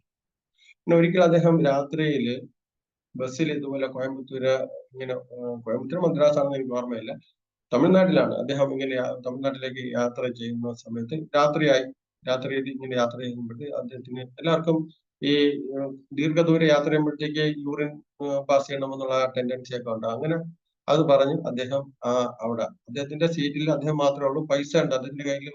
എനിക്ക് തോന്നുന്നു അദ്ദേഹം എന്ന് പറഞ്ഞ എന്റെ ഓർമ്മ അനുസരിച്ച് 20,000 രൂപ അദ്ദേഹത്തിന്റെ കയ്യിലുണ്ടായിരുന്നു സ്പെയർ പാർട്സ് വാങ്ങിക്കാൻ വേണ്ടിയിട്ടുള്ളൂ. അവിടെ നിന്നാണ് അദ്ദേഹം വാങ്ങിച്ചുകൊണ്ട് വരുന്നത്. അത് വാങ്ങിക്കാനുള്ള പൈസ അദ്ദേഹത്തിന്റെ കയ്യിലുണ്ട്. അദ്ദേഹം ആ ബാഗ് എല്ലാം ആ സീറ്റിൽ വെച്ചിട്ട് അദ്ദേഹം യൂറിൻ പാസ് ചെയ്യാൻ വേണ്ടി ബസ് നിർത്തിയപ്പോൾ പെട്ടെന്ന് ഇറങ്ങി അദ്ദേഹം യൂറിനൊക്കെ പാസ് ചെയ്ത് ഇങ്ങനെ വരുന്ന സമയത്ത് തന്നെ ബസ് അങ്ങ് സ്റ്റാർട്ട് ചെയ്ത് പോയി. ബാക്കിയുള്ള ആളുകളെല്ലാം കയറി പെട്ടെന്ന് ബസ് അങ്ങ് പോയി. ഇദ്ദേഹത്തിന്റെ പൈസ, ബാഗ് എല്ലാം ആ സീറ്റിൽ. ഇദ്ദേഹം എന്ത് ചെയ്യാൻ പറ്റും? ഒന്നുമില്ല, അദ്ദേഹത്തിന്റെ കയ്യിൽ വേറെ ഒന്നുമില്ല, മൊബൈൽ ഒന്നുമില്ല, കാര്യം എല്ലാം ബാഗിലാണ്. അദ്ദേഹം കൃഷ്ണ എന്ന് പറഞ്ഞ് വിളിച്ചുകൊണ്ട് ബസ്സിന്റെ പിറകെ ഓടി. ഒരു ബസ്സിന്റെ പിറകെ നമുക്ക് ഓടിയെത്താൻ പറ്റും. അദ്ദേഹം കൃഷ്ണ കൃഷ്ണ എന്ന് പറഞ്ഞ് വിളിച്ചുകൊണ്ട് ഓടി. ബസ് അങ്ങനെ അങ്ങ് പോവുകയും ചെയ്തു. അദ്ദേഹത്തിന്റെ കണ്ണിൽ ബസ് മാറി. അദ്ദേഹം ഓട്ടം നിർത്തിയില്ല. അദ്ദേഹം അങ്ങനെ ആ റോഡിൽ കൂടെ ഓടിക്കൊണ്ടിരുന്നു. അങ്ങനെ അങ്ങനെ ഓടിക്കൊണ്ടിരുന്നപ്പോൾ അദ്ദേഹം ഈ പോകുന്ന വണ്ടിയെ കൈ കാണിച്ച അവസാനം ഒരു ലോറി അദ്ദേഹത്തിന് കൈ കാണിച്ചു നിർത്തി. അദ്ദേഹം കാര്യം പറഞ്ഞു. പെട്ടെന്ന് എന്തോ ഭഗവാന്റെ ഭാഗ്യം. സാറിന് രാത്രിയിലൊന്നും കൈ കാണിച്ചാൽ ആരും നിർത്തിക്കൊടുക്കില്ല. പക്ഷെ നിർത്തിക്കൊടുത്തു. അദ്ദേഹം ലോറി കയറി. ലോറിക്കാരൻ പെട്ടെന്ന് ഇങ്ങനെ സ്പീഡില് ആ ബസ്സിനെ ഓവർടേക്ക് ചെയ്തു. കാര്യം ബസ്സൊന്നും ഇന്ന് ലോറിയെക്കാട്ടി സ്പീഡാണ്.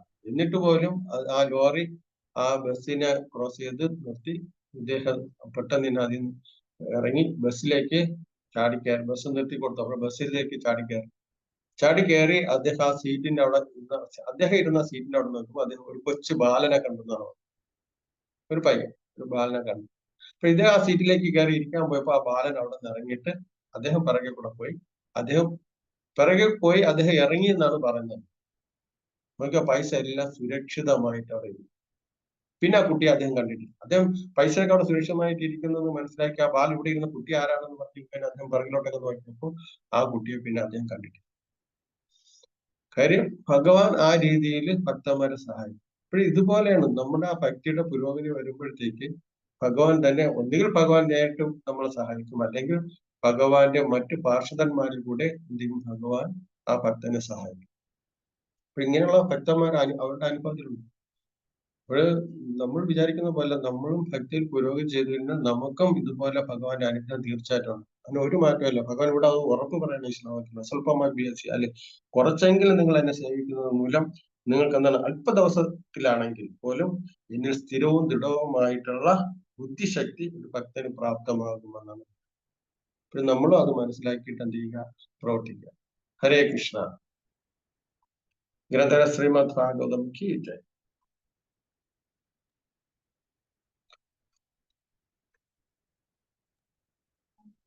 ഹരേ കൃഷ്ണ.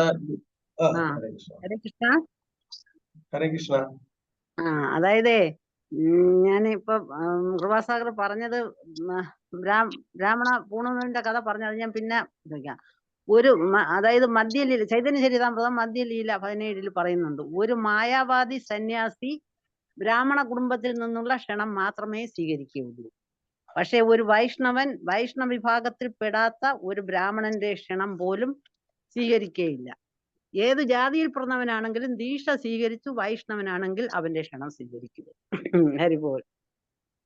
ഹരേ കൃഷ്ണ. ഞാൻ ഇങ്ങനെ പറഞ്ഞത് ഇത് എന്റെ പരീക്ഷ മാത്രമാണ്. പക്ഷെ അദ്ദേഹം ഒരു നല്ല ഭക്തനാണ് കേട്ടോ. അദ്ദേഹം അറിയാൻ പറഞ്ഞു പോയതായിരിക്കും. അതുകൊണ്ട് ഞാൻ ആരെങ്കിലും വേദനിപ്പിക്കുന്നു പറഞ്ഞതല്ല. പ്രഭു 3 കാര്യങ്ങള് ക്ഷേത്രത്തിൽ പോയി ചെയ്യണം എന്ന് പറഞ്ഞു. രാവിലെ നമ്മൾ ചെയ്യണം എന്ന് പറഞ്ഞു. ഒന്ന് ശിക്ഷാഷ്ടകം വായിക്കണം, മറ്റേത് 10 അപരാധങ്ങൾ, മൂന്നാമത്തത് പറഞ്ഞില്ല. അല്ല, അതല്ല മതം. ഞാൻ 3 കാര്യങ്ങൾ പറഞ്ഞു. ഈ 3 കാര്യം വിനയം, സഹിഷ്ണുത, മാന അപമാനമാണ് പറഞ്ഞത്. അതിൽ ഞാൻ പറഞ്ഞത് നമ്മൾ സാധാരണ ക്ഷേത്രത്തില് ഇത് പരിശീലിക്കാൻ വേണ്ടിയിട്ട് നമ്മൾ രാവിലെ വായിക്കും, ശിക്ഷാഷ്ടകം വായിക്കും. ക്ഷേത്രത്തിന് വീട്ടിൽ വായിക്കണം. നമ്മള് ശിക്ഷാഷ്ടകം വായിക്കുകയാണെങ്കിൽ നമ്മൾ അതിന്റെ ഈ അർത്ഥം കൂടെ നമ്മൾ വായിക്കണം. കാര്യം നമുക്ക് ഈ ചിലപ്പം സംസ്കൃത ശ്ലോകങ്ങൾ വായിച്ചാൽ നമുക്ക് അതിന്റെ അർത്ഥം മനസ്സിലാവും. അപ്പൊ അതിന്റെ അർത്ഥം കൂടെ വായിച്ചിട്ട് ആ പറയുന്നത് കാര്യം ചൈതന്യപ്രഭു വേറെ ഒന്നും എഴുതിയിട്ടില്ല, ശിക്ഷാഷ്ടകം മാത്രമേ എഴുതിയിട്ടുള്ളൂ. അപ്പൊ അത് നമുക്ക് അതിൽ നിന്ന് നമുക്ക് ഈ പറയുന്ന കാര്യങ്ങൾ നമ്മുടെ ബുദ്ധിയിൽ ദൃഢമാകുന്നതിലേക്ക് വേണ്ടിയിട്ടാണ് രാവിലെ വായിക്കാൻ പറയുന്നത്. അതുപോലെയാണ് വൈഷ്ണവ അപരാധം. നമ്മൾ എല്ലാ ദിവസവും വൈഷ്ണവ അപരാധവും വായിക്കും. അതിന്റെ അർത്ഥം നമ്മൾ എന്ത് ചെയ്യണം, ഒരു വൈഷ്ണവന്റെ നമ്മൾ ഒരു അപരാധം ചെലുത്താത്ത രീതിയിൽ നമ്മുടെ ബുദ്ധിയിൽ അത് ഉണ്ടാകണം. അതിനു വേണ്ടിയിട്ടാണ് ചില പ്രഭുപാദർ ആ ഒരു സിസ്റ്റം. 3 കാര്യമെന്ന് പറഞ്ഞു, 2 പറഞ്ഞുള്ളൂ. അപ്പൊ അതാ ഞാൻ ചോദിച്ചത്. അതിന്റെ ഈ ശിക്ഷാഷ്ടകത്തില് ഈ 3 കാര്യങ്ങൾ പറയുന്നു. ശരി. ഹരേ കൃഷ്ണ. ഹരേ കൃഷ്ണ പ്രഭുജി, ദണ്ഡവത് പ്രണാം. പ്രഭുജി, ഈ നാരദ മുനി എന്ന് പറഞ്ഞാൽ ദേവഋഷിയാണല്ലോ. അതെ, അതൊരു പോസ്റ്റ് അല്ലേ? ദേവർഷി. പക്ഷെ ഇന്ദ്രയുടെ ഒക്കെ പോസ്റ്റ് പോലെ അല്ലല്ല. നാരദ മഹർഷിയുടെ ഒരു പോസ്റ്റ് എന്ന് ദേവന്മാരുടെ ഒക്കെ ഋഷി എന്ന് പറയുന്ന ഇതിലുണ്ട്. പക്ഷെ ദേവന്മാർക്ക് വേറെ ഗുരുവുണ്ട്. ബൃഹസ്പതിയാണ് ദേവന്മാരുടെ ഗുരു. പക്ഷെ ദേവന്മാരെല്ലാവരും ഈ ബൃഹസ്പതി പോലും നാരദ മഹർഷിയെ എന്ത് ചെയ്യുന്നുണ്ട്, ബഹുമാനിക്കുന്നു. അപ്പൊ നാരദ മുനി ഒരു പോസ്റ്റ് അല്ല. എന്റെ അണ്ടർസ്റ്റാൻഡിങ്ങിൽ നാരദ മഹർഷി ഒരു പോസ്റ്റ് അല്ല. വ്യാസദേവൻ പക്ഷെ ഒരു പോസ്റ്റാണ്. വ്യാസദേവൻ ഒരു പോസ്റ്റാണ്, ഒരു സ്ഥാനമാണ്. കാര്യം അടുത്ത വ്യാസദേവൻ എന്ന് പറഞ്ഞാൽ അശ്വത്ഥമാവാണ്.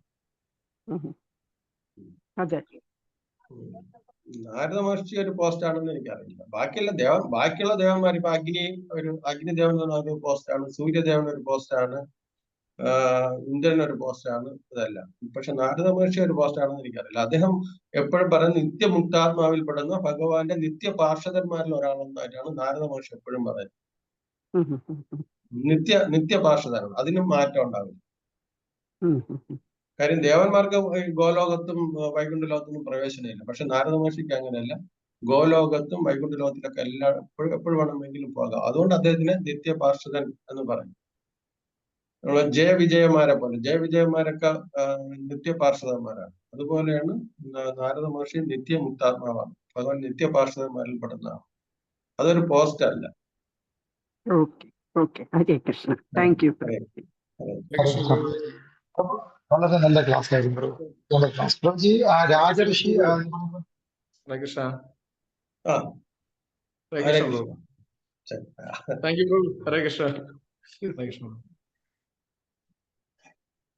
ആരാ എന്താ ചോദിച്ചാലോ പ്രഭു? രാജർഷി എന്ന് പറഞ്ഞു. പ്രഭുജി നമ്മുടെ വശിഷ്ഠൻ, അതേപോലെ തന്നെ വിശ്വാമിത്രൻ രാജഋഷി അല്ലേ? അതെ, രാജർഷി. വശിഷ്ഠനാണെങ്കിലോ? വശിഷ്ഠൻ രാജാവായിരുന്നിട്ടില്ല. എന്തുകൊണ്ട്? രാജഋഷി ദേവർഷി എന്നുള്ള ഒരു ഇതിലെ വകഭേദം എങ്ങനെയാണ് വരുന്നതെന്ന് അറിയാം, ഒന്ന് പറയാൻ പറ്റും.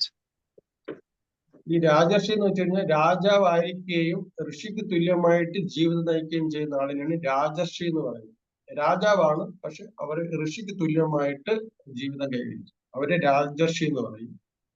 ദേവർഷി എന്ന് പറഞ്ഞാൽ സാധാരണ ഋഷികൾ ശ്രേഷ്ഠരായി മാറുന്നതാണ്. അവർ അവരുടെ ഉപാസനകളെല്ലാം കൊണ്ട് ശ്രേഷ്ഠരായി മാറി അവർക്ക് ഉന്നത പദവി, ദേവന്മാർ പോലും ബഹുമാനിക്കത്തക്ക രീതിയിലുള്ള പദവി കിട്ടാൻ തുടങ്ങി. വിശ്വാമിത്ര മഹർഷിയും രാജർഷി ദേവർഷിയുമായി മാറി. കാര്യം എന്തെന്ന് വെച്ച് കഴിഞ്ഞാൽ അദ്ദേഹം ഒരു രാജാവായിരുന്നു. ആ രാജാവായിരുന്ന അദ്ദേഹം പിന്നെ അദ്ദേഹം പിന്നെ ഋഷിക്ക് തുല്യമായിട്ട് വേറൊരു കാര്യം, വിശ്വാമിത്ര മഹർഷി ഒരു രാജാവായിരുന്നു. അദ്ദേഹം അവസാനം ഒരു ആശ്രമത്തിൽ ചെല്ലുമ്പോഴത്തേക്ക് കാമധേനുവിനെ കാണുകയും സുരഭി പശുവിനെ കാണുകയും അതിനെ കിട്ടാൻ വേണ്ടിയിട്ട് പറയുമ്പോഴത്തേക്ക് അവിടെ ആ മഹർഷിയുടെ പേര് ഞാൻ മറന്നുപോയി. അപ്പോൾ അദ്ദേഹവുമായിട്ട് ഈ വിശ്വാമിത്ര മഹർഷി അദ്ദേഹത്തിന്റെ ധാരാളം സേനകളുമായിട്ടാണ് ആശ്രമത്തിലേക്ക് ചെല്ലുന്നത്. ആശ്രമത്തിലേക്ക് ചെല്ലുമ്പോഴത്തേക്ക് ആ മുനി എന്ത് ചെയ്യും, ഇദ്ദേഹത്തിനെ വളരെ സ്വീകരിച്ച് എല്ലാവർക്കും വേണ്ടുന്ന വിഭവങ്ങൾ ഒരുക്കി കൊടുക്കും. ഇതെല്ലാം അദ്ദേഹത്തിന് സാധിച്ചത് ഈ കാമധേനു അല്ലെങ്കിൽ സുരഭി പശുവിൽ നിന്നാണ് സാധിച്ചത്. അപ്പോൾ ആ സുരഭി പശുവിനെ ഇദ്ദേഹത്തിന് കൈക്കലാക്കാൻ വേണ്ടി വിശ്വാമിത്ര ശ്രമിക്കുമ്പോഴത്തേക്ക് ആ പശുവിൽ നിന്നിട്ട് തന്നെ ധാരാളം സൈന്യങ്ങൾ വന്നിട്ട് വിശ്വാമിത്ര ആ രാജാവിന്റെ സൈന്യങ്ങളെല്ലാം തോൽപ്പി. പിന്നെ ഇതായിട്ട് ഇദ്ദേഹത്തിന്റെ തപശക്തി കൊണ്ടാണ് ഇതിന് സാധ്യമാകുന്നത് മനസ്സിലാക്കിയിട്ട് ഇദ്ദേഹം പിന്നെ തപസ് അനുഷ്ഠിച്ചിട്ടാണ് അദ്ദേഹം രാജർഷി പദവും അതുപോലെ ദേവർഷി പദവും അദ്ദേഹത്തിന് കിട്ടുന്നത്. ബ്രഹ്മാവ് അദ്ദേഹത്തിന് പ്ലസ് ചെയ്യുന്നില്ല അവസാനം. ഇപ്പൊ രാജാവായിരുന്നിട്ട് ഋഷിക്ക് തുല്യമായിട്ട് ഇരിക്കുന്ന ആളിനെയാണ് നമ്മൾ സാധാരണ രാജർഷി എന്ന് പറയുന്നത്. ദേവർഷി എന്ന് പറയുന്നത് അവർ സാധാരണ ഋഷി ആയി അവരുടെ ഉപാസനകളെല്ലാം കൊണ്ട് അവസാനം ദേവന്മാര് പോലും അവരെ ബഹുമാനിക്കത്തക്ക രീതിയിലാകുമ്പോൾ അവര് ദേവർഷി എന്ന് പറയും.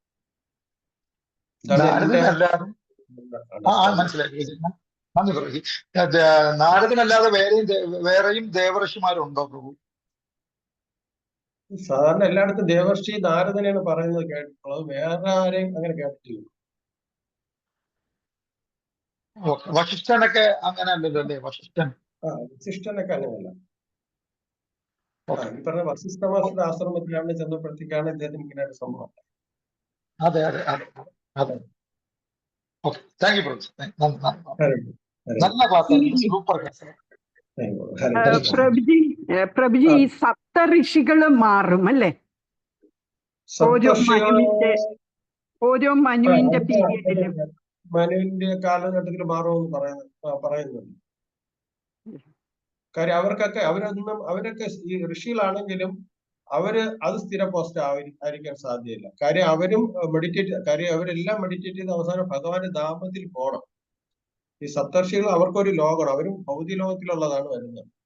പക്ഷെ അവരും എന്ത് ചെയ്യണം, അവരും ധ്യാനിച്ച് തിരിച്ച് അവസാനം അവരും ഭഗവാന്റെ ധാമത്തിലേക്ക് പോകും. അതുകൊണ്ട് ആ സപ്തർഷി എന്നുള്ളത് മിക്കവാറും അതൊരു ടെമ്പററി പോസ്റ്റാണ്, സ്ഥിര പോസ്റ്റാണ്. അത് അവർക്ക് മാറാൻ പറ്റും. എല്ലാവരുടെ ലക്ഷ്യം ഭഗവാന്റെ ഗോലോകത്തിൽ പോവുക എന്നുള്ളതാണ്. ഇത് നാരദ മഹർഷി വെച്ചിട്ട് നിത്യമായിട്ടും മുക്ത ആത്മാവും ബാക്കി താഴെയുള്ള നമ്മൾ എന്തൊക്കെ പറഞ്ഞുള്ള ഋഷികളൊന്നും അവർ നമ്മുടെ ഈ കാലഘട്ടം കഴിയുമ്പോഴത്തേക്ക് അവരുടെ ആ ഒരു സാധനയും ഭക്തി അനുസരിച്ച് അവർ തിരിച്ച് ഭഗവാൻ ധാമത്തിലേക്ക് പല ഋഷികളും നമ്മളെ ഉപദേശിക്കാൻ വേണ്ടി വരികയും ചെയ്യും. ഹരേ കൃഷ്ണ പ്രഭു, പ്രണാമം പ്രഭു. വളരെ നല്ല ക്ലാസ് ആയിരുന്നു പ്രഭു. താങ്ക് യു പ്രഭു. ബ്രഹ്മാവിന്റെ ഇതും പോസ്റ്റ് തന്നെ അല്ലേ? അതെ, ബ്രഹ്മാവിന്റെ പോസ്റ്റാണ്. അതെ, ബ്രഹ്മാവിന്റെ പോസ്റ്റാണ്. താങ്ക് യു പ്രഭു. ഹരേ കൃഷ്ണ. ഹരേ കൃഷ്ണ. പരമാനന്ദാണ് പ്രഭു. ഹരേ കൃഷ്ണ. പ്രഭു പറഞ്ഞ ഒരു ഇതിനകത്ത് നമ്മുടെ ഈഗോ ഭയങ്കരമായിട്ട് ഞാൻ ഉൾപ്പെടെ ഭയങ്കരമായിട്ട് യുവർ സർവീസ് ഒരു ബാരിയർ ആണ് പ്രഭു. കാര്യം അത് ചെറിയ സട്ടിലായിട്ടുള്ള ചെറിയ കാര്യങ്ങൾ, ഇപ്പൊ ഒരു ഡ്യൂട്ടി നമ്മുടെ അടുത്ത് മാറി നിൽക്കാൻ പറഞ്ഞാൽ വരെ അതൊരു വിഷമാവും. അപ്പൊ അതിന് നമ്മൾ എങ്ങനെ ഓവർകം ചെയ്യുന്നത്? നമ്മുടെ ജീവാത്മാവിനെ ആദ്യം ആവരണം ചെയ്യുന്നതും മിഥ്യാഹങ്കാരമാണ്. ജീവാത്മാവിൽ നിന്ന് അവസാനമായിട്ടും പോകുന്നതും മിഥ്യാഹങ്കാരമാണ്. ഈ മിഥ്യാഹങ്കാരത്തിനെ നമുക്ക് സത്യഹങ്കാരമായിട്ട് മാറ്റാം. ഞാൻ ഈ ശരീരമാണെന്ന് പറയുന്നത് മിഥ്യാഹങ്കാരവും, ഞാൻ ഈ ഭഗവാന്റെ ദാസനാണെന്ന് പറയുന്നത് സത്യഹങ്കാരം. ഈ അഹങ്കാരം തന്നെ രണ്ടെണ്ണമാണ്. ഈ ഭൗതിക ലോകത്തില് ഈ അഹങ്കാരം എന്നുള്ളത് വേണം. അഹങ്കാരം നല്ലതാണ്. അഹങ്കാരം എന്ന് വെച്ചിട്ട് ഞാൻ എന്ന ആ ഒരു ഭാവം, എന്ത് ഭാവമാണ്? ഞാൻ ഭഗവാന്റെ ദാസനാണെന്നുള്ളത് ഭാവം, അത് സത്യ അഹങ്കാരവും. ഞാൻ ഈ ശരീരമാണെന്നുള്ളത് മിഥ്യഹങ്കാരമാണ്. അതാണ് മിഥ്യാഹങ്കാരം. ഞാൻ ഈ ശരീരമാണെന്നുള്ളത് മിഥ്യഹങ്കാരമാണ്. ഇങ്ങനെ രണ്ട് അഹങ്കാരമുണ്ട്. നമുക്ക് വേണ്ടത് സത്യാഹങ്കാരം, ഞാൻ ഭഗവാന്റെ ദാസനാണ്. ഇപ്പൊ എങ്ങനെയും മിഥ്യാഹങ്കാരം പോകും എന്നുള്ളത് നമ്മൾ തന്നെ സ്വയമേ എന്ത് ചെയ്യണം? നമ്മൾക്ക് ഈ അഹങ്കാരം ഇങ്ങനെ ചെയ്യാൻ പാടില്ല, അതെനിക്ക് എന്റെ ആധ്യാത്മിക പുരോഗതിക്ക് തടസ്സമായി നിൽക്കുന്നതാണ്, ഞാൻ അങ്ങനെ ചിന്തിക്കാൻ പാടില്ല എന്ന് ഒരു ഇത് നമ്മൾ എന്ത് ചെയ്യണം? മനസ്സിന് എപ്പോഴും കൊടുത്തുകൊണ്ടേ ഇരുന്നു കഴിഞ്ഞാൽ മാറുമെന്നാണ് പറയുന്നത്. ഞാൻ ഇതിൽ നിന്നും പൂർണ്ണ മുക്തനല്ല, അതുകൊണ്ട് എനിക്ക് അങ്ങനെ പൂർണ്ണമായിട്ട് പറയാൻ പറ്റില്ല. പക്ഷെ ഇങ്ങനെയാണ് ഓരോ ഭക്തന്മാർ പറയുന്നത്. ഇതൊക്കെ എനിക്ക് എന്താണ് എന്നെ ഇവിടെ കെട്ടുന്ന, എന്റെ ഇതിലേക്ക് ഇവിടെ തന്നെ ഈ ഭൗതികത്തിൽ ബന്ധിക്കുന്ന കാര്യമാണ്. ഇത് എനിക്ക് വേണ്ട, ഇതില്ല. ഞാൻ എന്നുള്ള ഭാവം ഉള്ളത് കൊണ്ടാണ് എനിക്ക് ഉണ്ടാവുന്നത്. ഞാൻ എന്തോ ആണെന്നുള്ള ആ ഇത് ഉള്ളത് കൊണ്ടാണ് എനിക്ക് ഈ അഹങ്കാരം വന്നത്. പക്ഷെ ഞാൻ ഇതൊന്നും അല്ല എന്നാണ് നമ്മൾ എന്നും നമ്മളെ പഠിപ്പിച്ചുകൊണ്ടേയിരിക്കും. അങ്ങനെ നമ്മൾ ക്രമേണ മനസ്സിൽ അങ്ങനെ കൊടുത്തു കഴിഞ്ഞു കഴിഞ്ഞാൽ നമ്മൾ അതേ കണക്കാവും എന്നാണ് പറയുന്നത്. പിന്നെ പ്രഭു നമ്മുടെ ഇപ്പം എന്റെ ഒരു അനുഭവത്തിൽ എന്ന് പറഞ്ഞാല് നമ്മുടെ സുഹൃത്ത് ചക്രപ്രഭു ഇല്ലേ, ചക്രപ്രഭു പോകുമ്പോഴും തന്നെ എന്തെങ്കിലും ഇങ്ങനെ സംഭവിച്ചാൽ ചക്രപ്രഭു പറയും അത് ഭഗവാന്റെ പ്ലാനാണ്, അല്ലെങ്കിൽ ക്ഷമിക്കണം, നമ്മള് ഗുരുമാരാൻ ഡിസേബിൾസ് ആണ്, നമ്മള് ഇസ്കോണിലുള്ളതാണ്. അപ്പൊ ഇങ്ങനെ ചക്രപ്രഭു ഇങ്ങനെ പറയും അത് ഭഗവാന്റെ പ്ലാനാണ്. അപ്പൊ അങ്ങനെ ഒരു ഡിവോട്ടി ഉണ്ടെങ്കിലും നമുക്ക് ഭയങ്കരമായിട്ട് ഇത് മാറാൻ പറ്റും. അഭിപ്രായം എങ്ങനെയാണ്? നമ്മളിങ്ങനെ അഡ്വൈസ് ചെയ്യാനായിട്ട് പ്രഭു പറഞ്ഞു തന്നില്ല. അതേപോലെ കുറച്ച് നമുക്കിങ്ങനെ കോൺസ്റ്റന്റ്ലി നമുക്കിങ്ങനെ ഫീഡ് ചെയ്തോണ്ടിരിക്കണം. നമ്മുടെ ഈ നമുക്കിത് കിട്ടും, ടെസ്റ്റ് ആണെന്നുള്ള ഒരു മൈൻഡ് ഉണ്ടെങ്കിൽ നമുക്ക് ഓവർകം ചെയ്യാൻ പറ്റുമെന്ന് തോന്നുന്നു. വളരെ കറക്റ്റ് ആണ്. അതാണ് നമ്മളൊരു പ്രത്യേക സമയം കഴിഞ്ഞു കഴിഞ്ഞാൽ പൂർണ്ണമായിട്ടും പിന്നെ എല്ലാ ഈ മെറ്റീരിയൽ ഉള്ളതെല്ലാം ഉപേക്ഷിച്ചിട്ട് ഭഗവാനെ പൂർണ്ണമായിട്ട് ശരണം പ്രാപിക്കുന്ന രീതിയിൽ ഒരു സേവ നമ്മൾ നിയോഗരാകണം. അതുകൊണ്ടാണ് നമ്മുടെ വർണ്ണാശ്രമം ധർമ്മവ്യവസ്ഥ അങ്ങനെ വച്ചിരിക്കുന്നത്. കാര്യം നമ്മൾ ഈ ഗൃഹസ്ഥനായിരിക്കുമ്പോഴത്തേക്ക് നമ്മള് കർമ്മം അധ്വാനം ചെയ്യുമ്പോഴത്തേക്ക് പല ഇതുപോലുള്ള പ്രശ്നങ്ങൾ നേരിടും. അത് കഴിഞ്ഞ് പിന്നെ നമ്മൾ വാനപ്രസ്ഥ സന്യാസം, വാനപ്രസ്ഥമൊക്കെ പറഞ്ഞ ഇതിലേക്ക് വേണ്ടിയിട്ടുണ്ട്. ഒരു പ്രത്യേക കാലം കഴിഞ്ഞാൽ പിന്നെ ഈ വരുമാനം നേടുന്നതിലേക്ക് വേണ്ടിയിട്ട് ഇറങ്ങാതെ പൂർണ്ണമായിട്ട് ഭഗവാന്റെ സേവ ചെയ്യണം. അവിടെ വെച്ചിട്ടാണ് നമുക്ക് കൂടുതലും പ്യൂരിഫിക്കേഷൻ നടക്കുന്നത്. പ്യൂരിഫിക്കേഷൻ ചെയ്യാൻ പറ്റുന്നത് കാര്യം അവിടെ ഭക്തന്മാർ മാത്രമേ ഉള്ളൂ. മറ്റേ കർമ്മികളുടെ കൂട്ടത്തിൽ കൂടെ ആകുമ്പോഴത്തേക്കും നമുക്ക് വളരെയധികം പാടാണ്. അപ്പോൾ നമ്മൾ ആ ഒരു സ്റ്റേജിലേക്ക് വരണമെന്ന് പറഞ്ഞു. ആ ഒരു ഘട്ടങ്ങൾ അതിലേക്ക് വേണ്ടിയിട്ടാണ് നിശ്ചയിച്ചത്. ഇപ്പൊ എല്ലാവരും അങ്ങനെ ഒരു സാഹചര്യത്തിലേക്ക് എത്തുക. പക്ഷെ നമുക്കൊന്നും അറിയില്ല നമ്മുടെ ആയുസ് എത്രയാണ്, നമുക്ക് വാനപ്രസ്ഥം അല്ലെങ്കിൽ സന്യാസം അങ്ങനെ നമുക്ക് പോകാൻ പറ്റുമെന്ന് അറിയില്ല. പക്ഷെ നമ്മൾ ഉള്ളിടത്തോളം കാലം ഭഗവാന്റെ ചരണകമലങ്ങളിൽ എന്നും ഇത് പറയുക. രാവിലെ എണീറ്റ് ഇതൊക്കെയാണ് പറയേണ്ടത്, പ്രാർത്ഥിക്കേണ്ടത്. ഭഗവാൻ ഇങ്ങനെയാണ്, എനിക്ക് പലതും ഉണ്ടാകാൻ സാധ്യതയുണ്ട്, പക്ഷെ എനിക്ക് അങ്ങയുടെ അടുത്ത് വരണമെന്ന് വലിയ ആഗ്രഹമുണ്ട്. ഈ പറയുന്ന എന്റെ ഈഗോയും മറ്റുള്ളതൊന്നും എന്നെ അതിന് തടസ്സമായി നിൽക്കുന്നു. അതിനെയൊക്കെ ഓവർകം ചെയ്യാനുള്ള ശക്തി തരണമേ, നേരിടാനുള്ള ശക്തി തരണമേ എന്ന് ഭഗവാനോട് എന്തും പ്രാർത്ഥിക്കാം. പ്രാർത്ഥന ഫലമായിട്ട് ഭഗവാൻ അതിനുള്ള ശക്തി, അതേ നമ്മുടെ കയ്യിലുള്ളൂ. ഹരേ കൃഷ്ണ.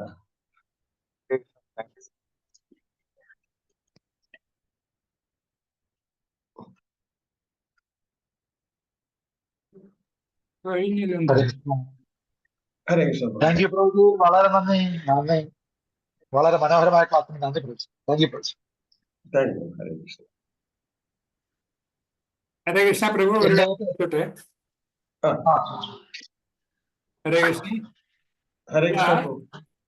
ഈ പ്രഭുവിനെ അവിടെ സദ്യ കഴിച്ചുകൊണ്ടിരുന്നപ്പം ഇറക്കി വിട്ടത് അദ്ദേഹം ഇസ്കോണിലെ ആളായിരുന്നോ? ഇസ്കോണിലെ പ്രഭു അങ്ങനെ ചെയ്യാവോ? ചില സന്ദർഭങ്ങളിലൊക്കെ അങ്ങനെയൊക്കെ തെറ്റ് പറ്റാൻ പ്രഭു. നമുക്ക് അതല്ലേ ഞാൻ പറഞ്ഞ, അത് അയാളുടെ തെറ്റായിട്ട് നമ്മൾ ഒരിക്കലും എടുക്കാതെ നമുക്കതൊരു പരീക്ഷ. കാര്യം അവിടെ വേറെ എന്നെ പോലുള്ള ആളുകൾ ഉണ്ടായിരുന്നു. പക്ഷെ അദ്ദേഹം എന്നെ മാത്രം ചൂണ്ടി സംസാരിക്കുന്നെങ്കിൽ എന്തെങ്കിലും ഒരു കാരണം ഉണ്ടാവില്ല. കാര്യം അവിടെ ബ്രാഹ്മണികൾ, ഈ ഞാൻ പറഞ്ഞ നമ്മളിൽ വന്ന് ബ്രാഹ്മണികൾ ഇനിഷ്യേഷൻ എടുത്ത്, എന്നാൽ ഈ പറയുന്ന ജന്മന ഈ ഫാമിലിയിൽ ജനിക്കാത്ത വേറെ ആൾക്കാരുണ്ട്. ഇവൻ വീരകൃഷ്ണ പ്രഭു ആ സമയത്ത് ഉണ്ടായിരുന്നു. വീരകൃഷ്ണ പ്രഭുവിനെ അറിയാറ്, അദ്ദേഹം എന്നെ അടുത്ത്. പക്ഷെ അദ്ദേഹം വേറൊരു അദ്ദേഹം ഇസ്കോണിൽ വന്നിട്ട് ബ്രാഹ്മണന് ശിക്ഷ എടുത്താണ്. അദ്ദേഹം ജന്മന അല്ല. പക്ഷേ അവരെയൊന്നും പറഞ്ഞില്ല. എന്നെ മാത്രം പറയണമെങ്കിൽ അത് ഞാൻ വിചാരിക്കേണ്ടത് അത് പരീക്ഷണമാണെന്നാണ് വിചാരിക്കുന്നത്. മനസ്സിലായില്ലേ? അത് അദ്ദേഹത്തിനെ കൊണ്ട് ഭഗവാൻ പറയിപ്പിച്ചതാണ്. പ്രഭു ബ്രാഹ്മണനല്ലെന്ന് ഇങ്ങനെ തോന്നിയവർക്ക് അങ്ങനെ അല്ല, അങ്ങനെ തോന്നാൻ സാധ്യതയില്ല. കാര്യം ഞാനും ഈ പറഞ്ഞ ആളും കൂടെ ഒരുമിച്ചാ ബ്രാഹ്മണ ശേഷം എടുത്തത്. അതിശയമാ പ്രഭു. അദ്ദേഹവും ഞാനും ബ്രാഹ്മണിക്ക് വിശേഷം എടുത്ത ഒരുമിച്ച. ചിലപ്പോ അതുകൊണ്ടായിരിക്കും അദ്ദേഹം വിചാരിച്ച അദ്ദേഹത്തിന്റെ കണ്ടിട്ട് ഞാൻ ഒരുപക്ഷെ ആ ക്വാളിറ്റി ഉള്ള ആളല്ലേയിരിക്കും. അതായിരിക്കും ഞാൻ ഉദ്ദേശിക്കുന്നത്. പിന്നീടാണ് എനിക്ക് മനസ്സിലായത് അദ്ദേഹത്തിന്റെ വീക്ഷണത്തിൽ അദ്ദേഹം നല്ല പണ്ഡിതനാണ്. പക്ഷെ അദ്ദേഹത്തിന്റെ വീക്ഷണത്തിൽ ഞാൻ ആ ഒരു ക്വാളിറ്റി ഉള്ള ആളല്ല എന്ന് അദ്ദേഹം വിചാരിച്ചിട്ടുണ്ടായിരിക്കും. നല്ലതാണ്. കൃഷ്ണ.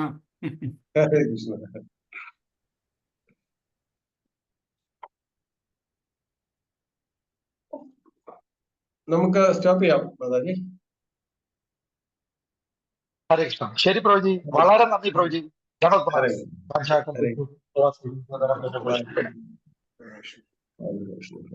ഹരേ കൃഷ്ണ. ഹരി ബോൾ. ഹരേ കൃഷ്ണ.